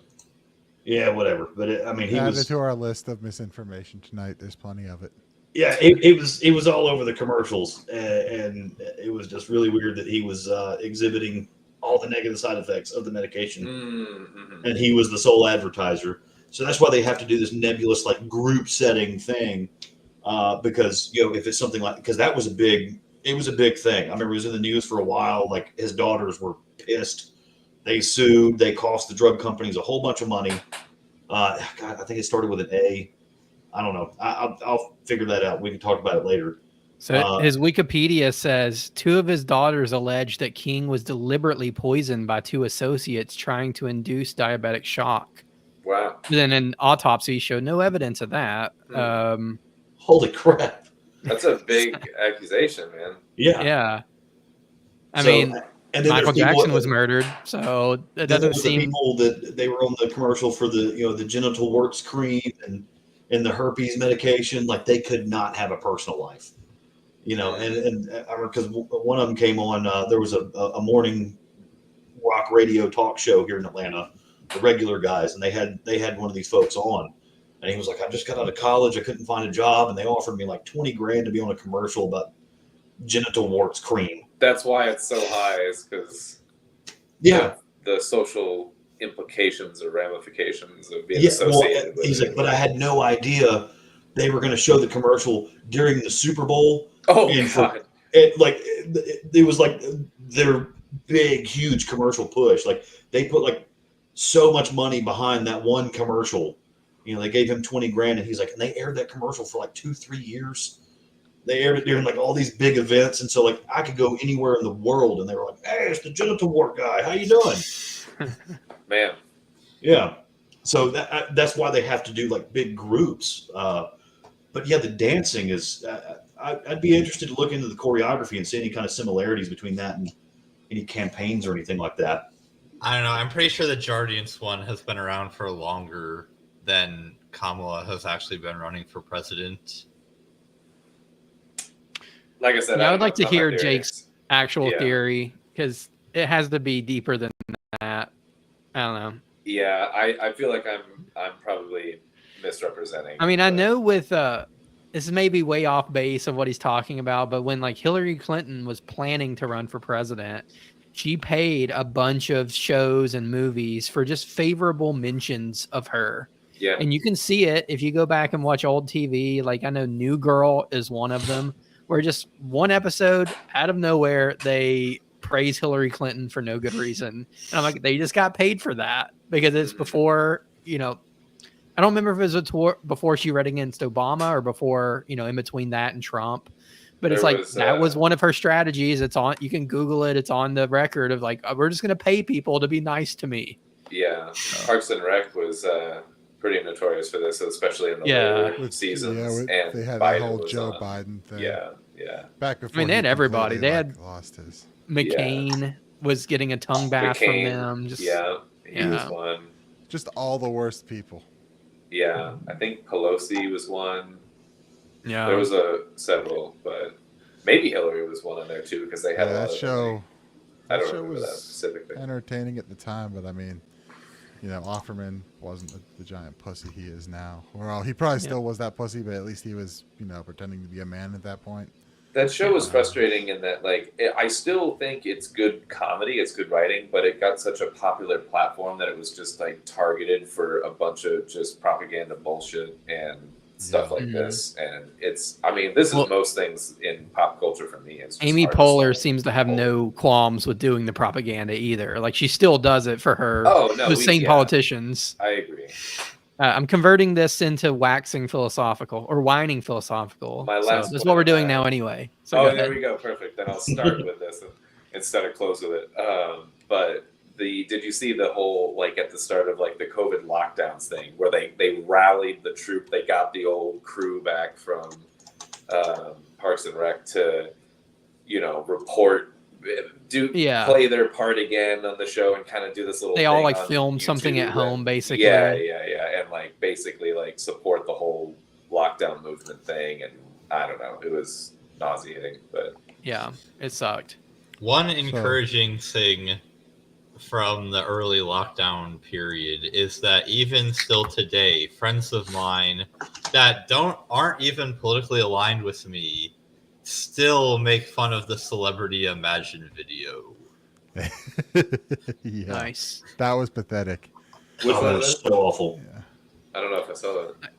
Just a bunch of idiots singing Imagine, John Lennon. You know, That's like a that's terrible going to get song. us through.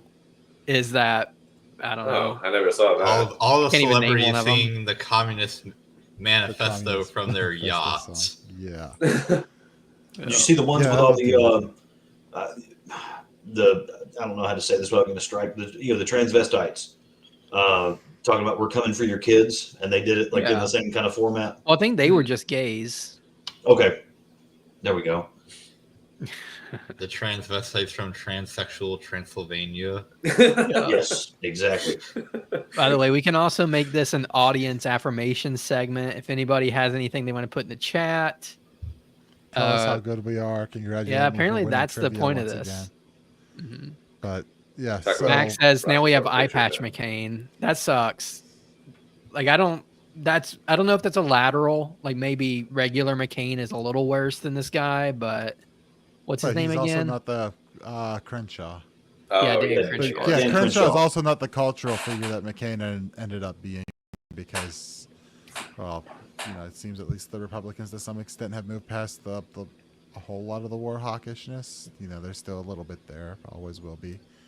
But I wanted to kind of pivot this back to the BlackRock conversation we started, and I said I was going to. Oh, that's right. Yeah. That I was going to bring back up in here in Whining Philosophical. So, you know, it's a, you know, you sit down and you think about the current financial system and how you have to, and this comes a little bit because I was listening to Robert Breedlove's show, and he had Ian Carroll on, and they went down this a little bit, well, decently. And so that kind of brought up, I mean, I've tried to make the point before. I thought it was a pretty succinct point that he was bringing up there. But basically, like, as you said, that, you know, so if you look at it, right, you have to invest your money in order to actually save it, because they're inflating away the value of the dollar. You stick it in the bank account, you're gonna lose your spending power. So you go and invest it, and what do you invest in to diversify? What do they tell you? Index funds. Oh. Or if you're in a 401k, right, you have the funds you can select from that are managed by someone like Fidelity or Schwab or BlackRock or someone like Vanguard. that. Or Vanguard, right? All the usual suspects. So you go and you invest, right? So part of the scam comes down to the fact that if you're buying indexes, what's it going into a lot of the time? It's the companies in the S&P 500. So, right, what are those companies generally doing to advance or bring in some sweet new technology? Apple's been pretty stagnant. Like, you look at these companies, you get some of them that are up that, you know, I think you get a couple of them. Like, I guess is Nvidia in the S&P 500 at this point? Yeah. Oh yeah. I would think so now. They're huge now. So like, why don't I have a graphene-based processor in my computer right now? I remember reading about that in high school 20 years ago. So all the money is flowing into S&P 500. So, you know, a ton of your money is going into the S&P 500. All the same companies in these investments, which means it's kind of like a Ponzi scheme where every dollar you're putting away towards retirement is just buying up the same stocks to increase the same stock's value. And then the insidious part is, if you were buying these stocks independently, you would have the voting rights, but since it's in the index fund, who has the voting rights on the share? Mm-hmm. You kind of, but they're going to vote it, right? Your BlackRocks, your managers are going to vote your shares. That's how they were voting, you know, implementing the ESG, DEI initiatives that they wanted to push, was that they were using your retirement money that you saved that's quote unquote invested with them to then use your own money against you, or at least to push things that you may not agree with and that you have nothing to do, because you can't necessarily pull that money out, right? The whole retirement scheme here is, give these giant money guys all your money so that they can invest it in these places, so you get a good return, and you beat out inflation, that we're inflating away the value of your dollar.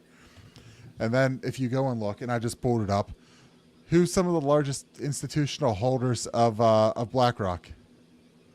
Citadel, Vanguard, Harvard. State Street, BOA. Oh. And I bet if you go to Vanguard, it's who do you think some of their, right? It's going to be BlackRock, State Street, BOA. They're all cross collateral. That's why 2008 was such a crap show, because when one domino falls, they all fall with it, because they're all these companies own each other, and they control your voting rights for all the stock that are in the index funds that you quote unquote own with your retirement money, to do whatever they want with. Like, it's wild. And then, you know, then the part of this conversation goes on, and it's like, all right, well, look at everything they own, and then and you know, you own the pharmaceutical companies, you own the food companies. I don't know. Is there a reason why people are unhealthy and it requires a drug? I mean, if you introduce a problem on one side, then you sell the solution. I mean, you talking about like Bayer and Monsanto merging together? Well, there's that, but I mean, if the same people are owning, or at least voting the shares, the controlling shares of decent numbers of shares, to elect board members and direct how companies are pursuing things. I mean, what's the incentive here for that? You know, is there an incentive to not put cheap, shitty food out there so people get sick, and then have the pharmaceutical companies that you also own I feel like the problem there is we're almost like approaching like direct democracy and how like infeasible that would be, because I do own some like individual stocks and I get these voting things every now and then, and it's like, would you like to appoint these people? And I'm like, I've never heard of any of them, and I don't have time to look into it. So this is why I've started doing with those is voting no. Okay. Nope, I don't want to appoint those people. But you could be voting no on like Ron Paul. Like, would you like this really great guy? I did it for These John are people McAfee. the company is recommending you vote. It's the when John McAfee took over MGT Technologies, I voted yes on that. Well, I only invest in places that I actually like kind of, identify with. So I don't know. I just trust them. Like, you don't need my vote. I'm not going to look into it. This is why I think what Vivek Ramaswamy is doing with his like anti-woke ETFs, he's got an asset management company called Strive, which is how I first heard of him, where he has like a variety of ETFs that like replicate all the ETFs of like Vanguard and BlackRock and what have you. So he's got like a large cap fund, a mid cap fund, various other funds. So you can still buy his ETFs and be diversified, but instead of buying the BlackRock fund, you can be buying his fund, and then he is going to vote the shares instead of BlackRock, and he's explicitly going to do it in an anti-woke, profit-oriented way. So I've got a substantial amount of my retirement savings invested in the Strive funds, and I would encourage everybody else to do so as well. Right, and as long as you're trusting his theory on it, and that his fund managers are doing what he says on it, which probably are, but I just wanted to highlight the point that like, hey, this whole retirement system that was set up just basically. It's a government program that kind of transfers your retirement money to these big managers so that they can do whatever the hell they want. Well, and here's something fun to look at too. So the whole history. So before legislation came in, and it was called the 401k plan. You know what it was called before that? The salary reduction plan. Oh, what reduction? The salary reduction plan. Nobody was lining up down the street to sign up for the salary reduction plan. Right, yeah. But then all of a sudden, they give you some kind of tax break for it. They call it, it's a 401k. Well, okay, so the reason it was called the salary reduction plan was because you were deferring part of your salary into the retirement account. Mm-hmm. So obviously, if part of your money is being deferred into the retirement account, then the salary that you actually get as your take-home pay is going to be reduced. But it's not like it was some nefarious plan to reduce everybody's salary. It's really bad marketing. I'm not saying that, but it's marketed. It's marketed to make you feel like you're not smart enough, you're not sophisticated enough to handle your own money and manage your own assets. I completely agree with it. I completely agree with that. Like all of the 401k communications that go out these days are trying to get everybody into these target date funds. And the campaign message is, let us just do all the work for you. You don't even have to think about your investments at all. Yeah. And a lot of the times there will be restrictions on what percentage of your money you can even invest in individual stocks or other funds that are outside of their kind of white label funds that they've already set up for your company's 401k plan. My stuff is extremely restricted. Like, see ya, Alden. Like the current plans I have is fairly restrictive if I'm thinking about it as far as what I'm allowed to buy and what I'm not. And it's basically the target date funds and a little bit of other stuff. But that's the thing, is also like, the fact that you have to then, the stock market is supposed to be a gamble, right? You're supposed to put money in with the idea that you're going to make a return because companies are doing well. And everyone's putting money into the same stocks, so it goes up, right? It's kind of a Ponzi in that way. But also you've got, I lost what I was getting at here. Okay, so look at like the GameStop revolution, right? Everybody that had Webull or Robinhood in particular, Everybody at Robinhood thought that they were sticking it to the man by buying GameStop stock. And then they found out the hard way that Robinhood is mostly owned by Citadel, the man itself. They're still in congressional testimonies over what happened, because anytime something would spike like that. So, we all know that the limit breakers, right? So like if the New York Stock Exchange, they have, was it a 5% drop in a day, they halt trading for the day. Robinhood, if something spikes, if it goes up a certain percentage, they'll freeze your money. You won't even be able to sell it. And I heard was with the GameStop that they were only allowing people to sell but not buy anymore. It was like there were times I got locked out of stuff, and it wasn't even GameStop. It was like something would spike, and I was like, "Oh yeah, really? Let's, I'll pay extra to sell it after hours." And they're like, "Could not process your transaction," and then the market opens the next day, and I'm down 2%. Like, what?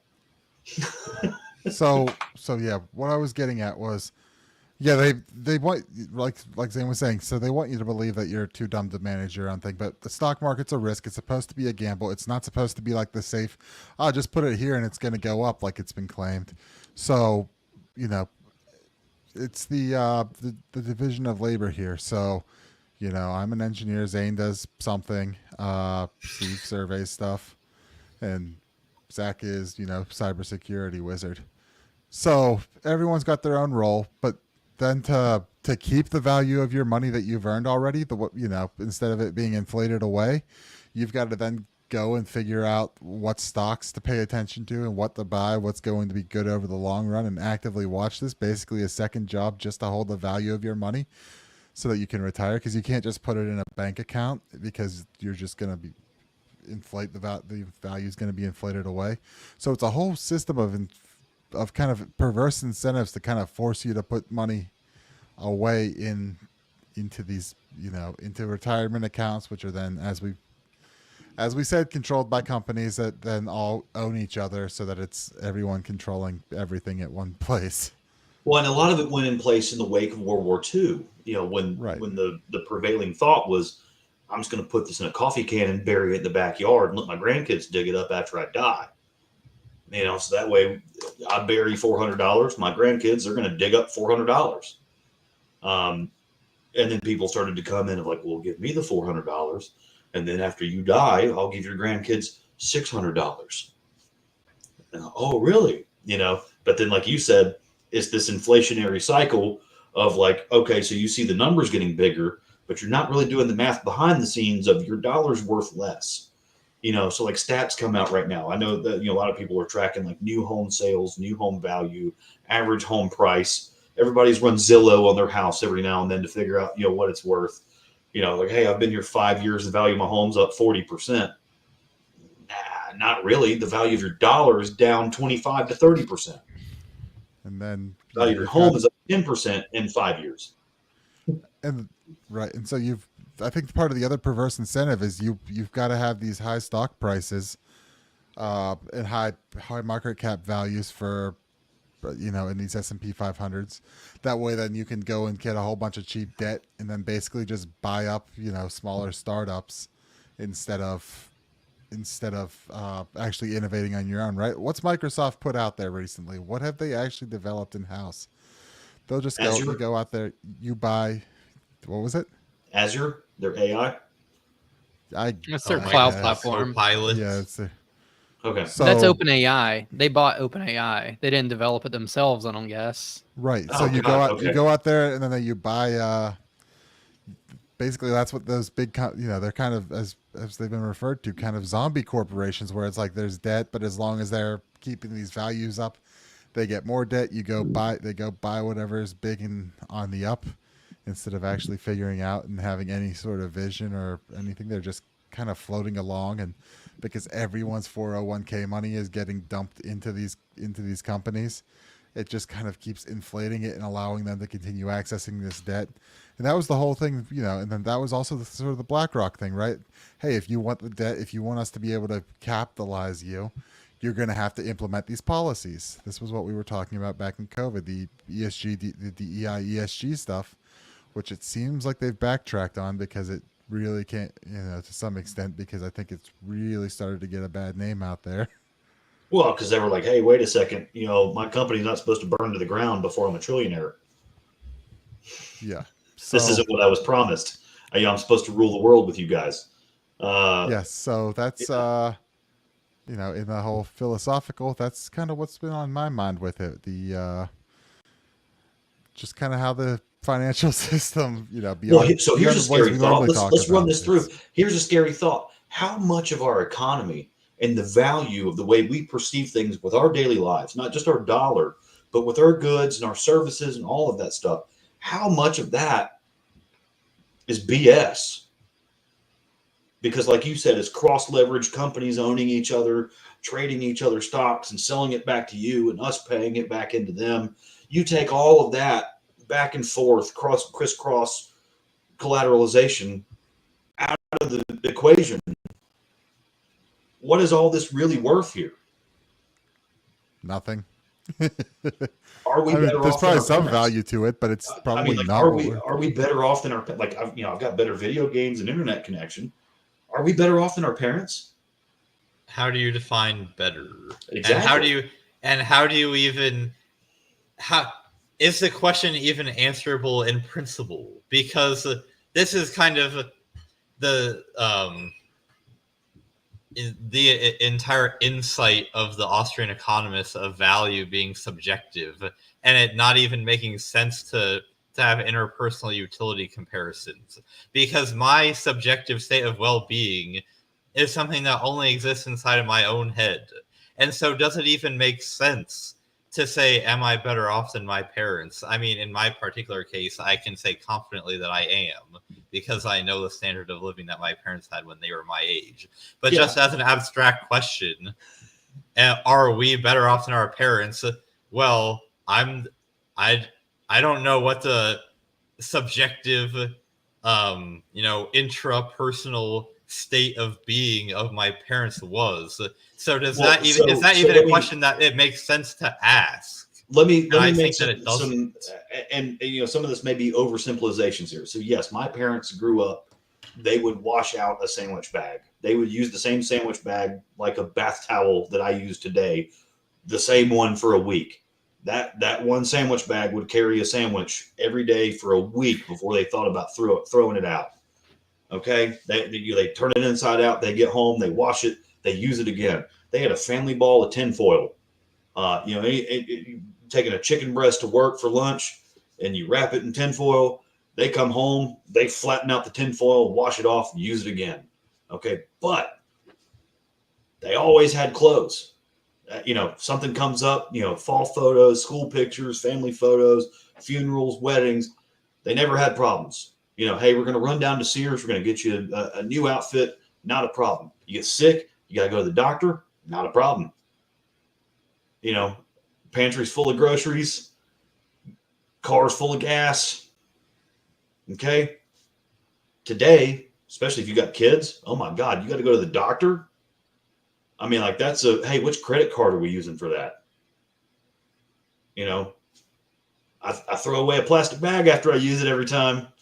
Okay.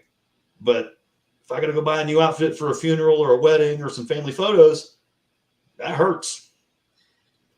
So, I mean, I obviously don't have as much personal finance experience as you would or everybody else on this show right now would. But I think that in general, people are probably underestimating just how much they actually do spend on consumer discretionary goods and activities. And so it's easy to think about the one time that you had to put something on the credit card and not think about the 100 things that you bought that your parents or grandparents wouldn't even consider buying because they obviously couldn't afford it. And I think the other thing is maybe I saw a stat that was in pre-revolutionary America, the savings rate of the American colonists was higher than it is in the U.S. today. And so obviously those people were so poor compared to how wealthy even the poor people of America are today. You cannot blame people saving not very much in today's America on people being poor. If these people that were living in the 1700s were saving so much more. So I think it's also just a change in the culture that has de-emphasized being frugal and saving and put more of an emphasis on, you know, I want to buy this, so I'm just going to put it on the credit card and worry about it later. Well, today, okay, well, but so you're, like for you're lunch, forced to because the value of your dollar is disintegrating under you. So- Like, there's no. so basic I needs agree like with food, that. right? So like go to a Chick-fil-A or a Burger King or a McDonald's or a Popeyes or whatever for lunch. Okay, it's going to cost you $15. Okay, can- so don't go to the you Burger can- King for you lunch. can go sit down. People spend way less of a proportion of their overall money on food today than they did, 50 or 100 years ago. Okay, but that said, let me run this out here though. Okay, so we're gotten to a point where it's cheaper to go sit down at a place with tip for lunch than it is to go to a fast food and get a combo meal. Okay, then do that. But and I was looking at the exchange rate earlier this week for Indian rupees. Okay, so $1 was worth like 80 rupees. And I was like, okay, so what is that? And of course, I'm using Reddit and YouTube as an example of this stuff. But there's gluttonous American families of 5 going over to parts of India, and they're having a 4-course dinner, taking home leftovers for 18 rupees for a quarter.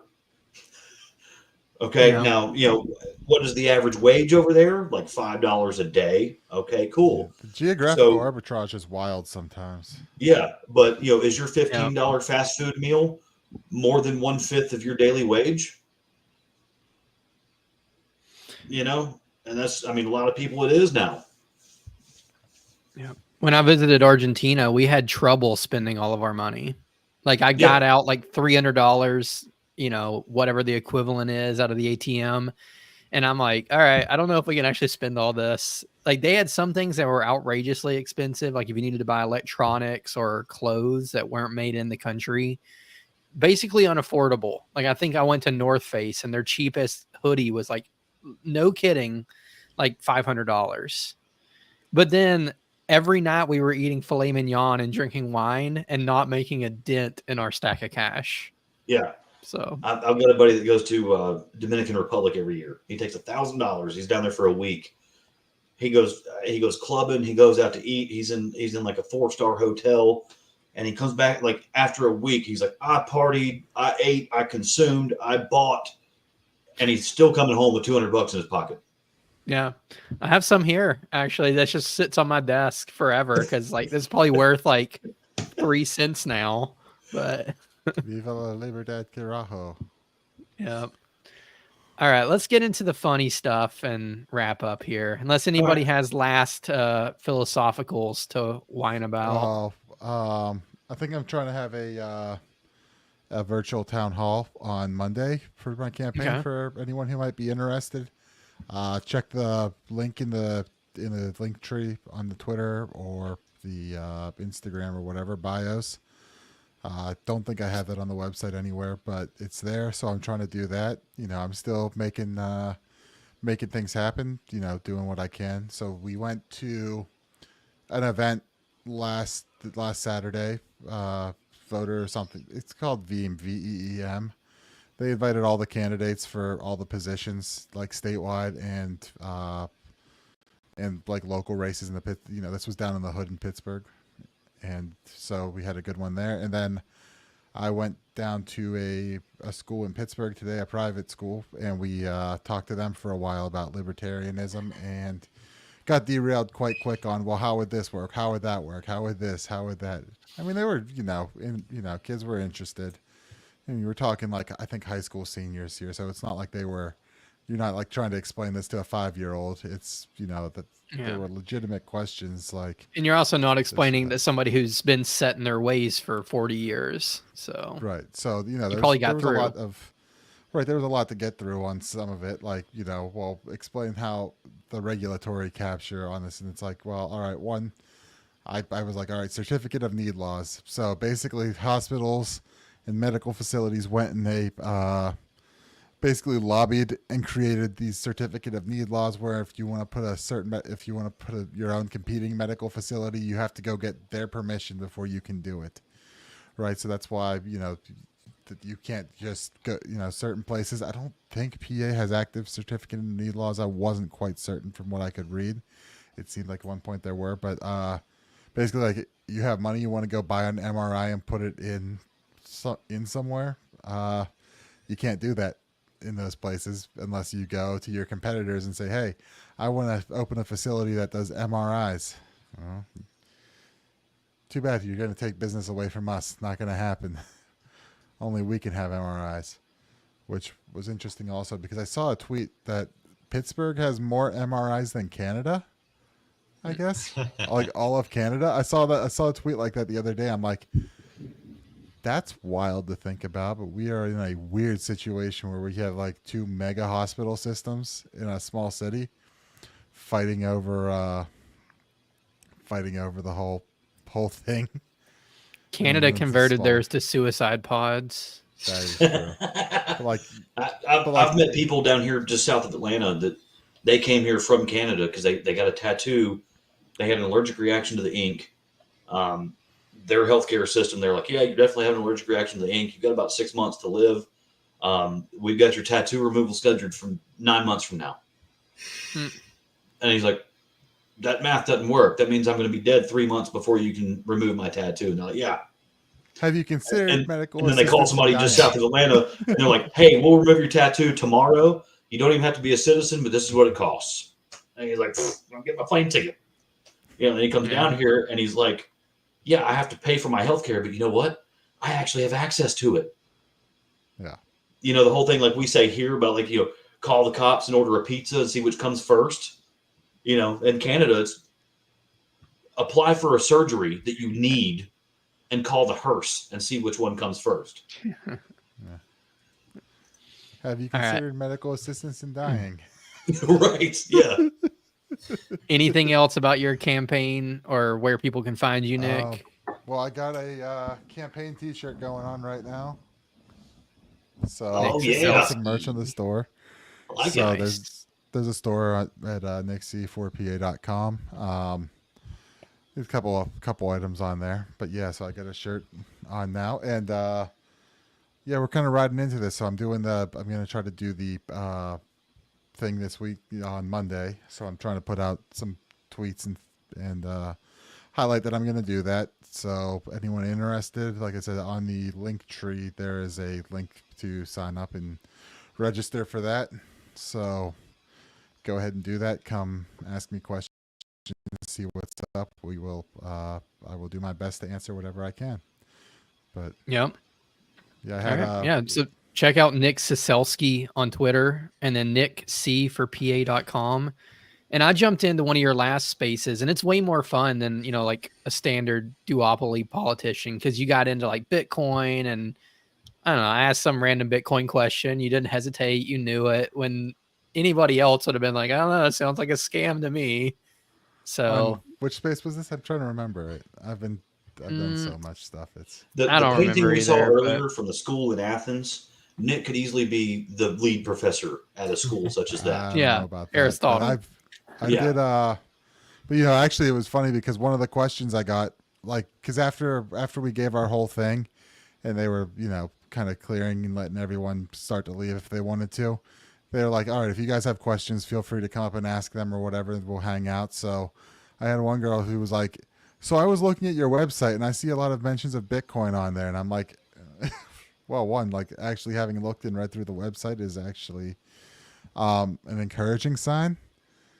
But, it was kind of like, what about Bitcoin is this? And I'm like, all right. So, and I kind of pointed to Saifedean's book. Like this is where I'm deriving a lot of my thought process from on this. But if you go and you understand this and it's this and it's that, and kind of they're the amount of debt they're driving us into, I can't tell you when it's going to be an issue, but it's fast approaching an issue that is going to be felt, and it's going to be painful, and this is kind of a way out, or at least so. All right. Well, let's get into the funny stuff real quick. So our first one here, scientists have successfully combined every Seinfeld character. Oh my God, it's Kamala's stepdaughter.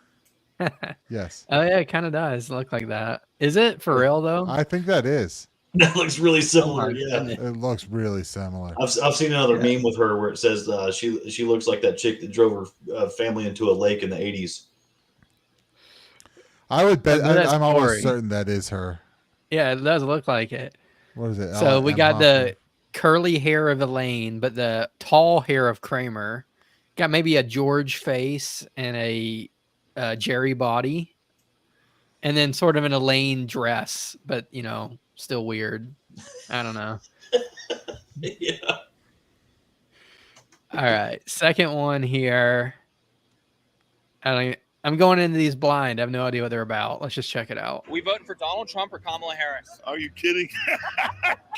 Kamala Harris. Why are we voting for Kamala Harris? She talks about what we've lived.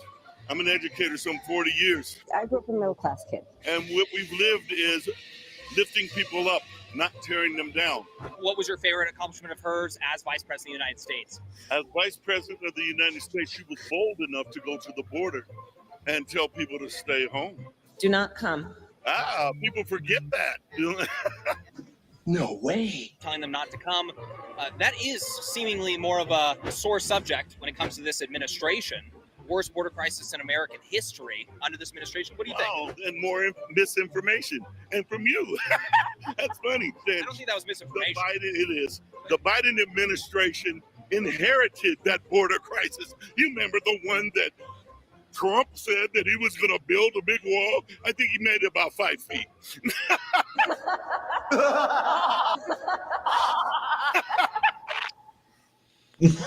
All right.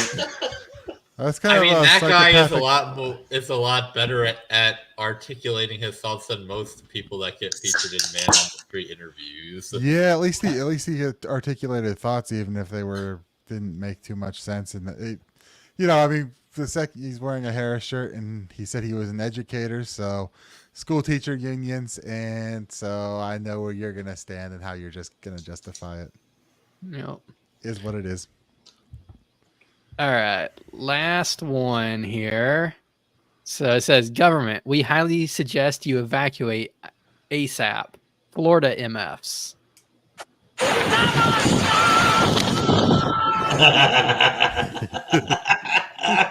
Hit the dab in the hurricane. That is awesome. Good grief. The internet encourages just bad behavior. Like, no one was going out in the hurricane. I mean, maybe a couple people were, but now it's like if you live in a hurricane area, you have to go outside and do something in the middle of it.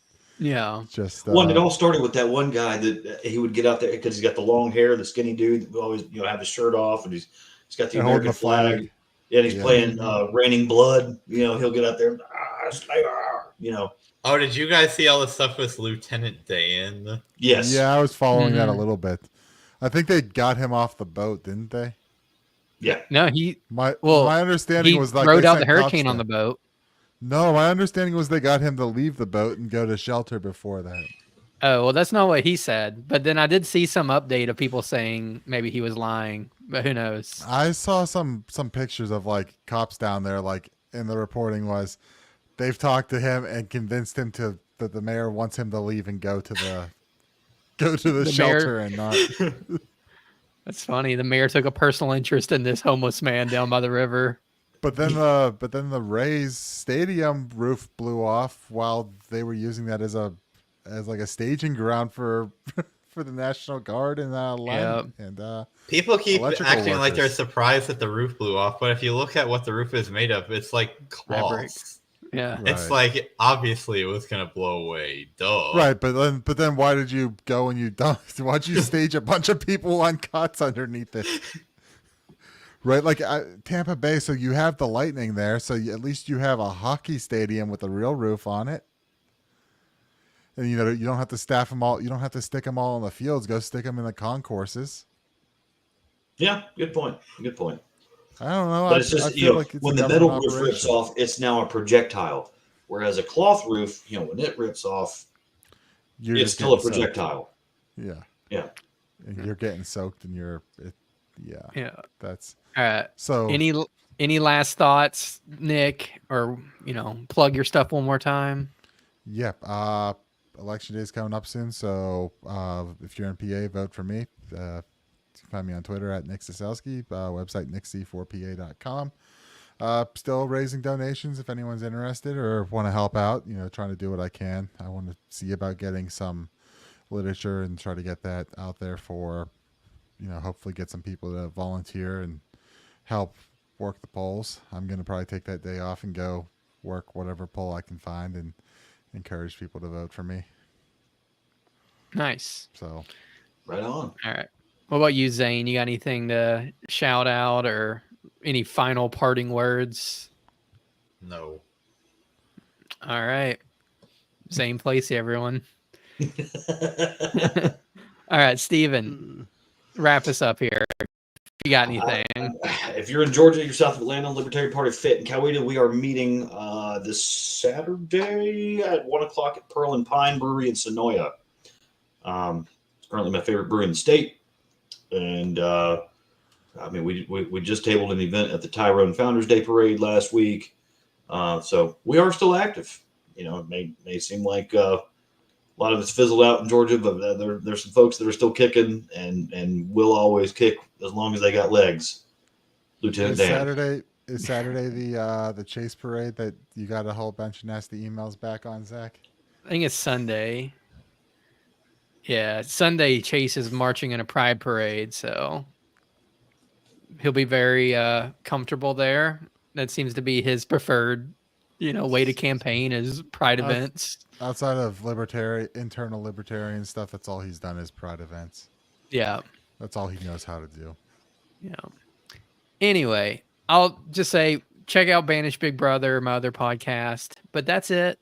I think we may have a different outro. We'll see. But that's it for this week. We will be back next week. I think Jake will be back. So we'll see you all next Thursday on Liberty Libations. Thanks for tuning in. Peace.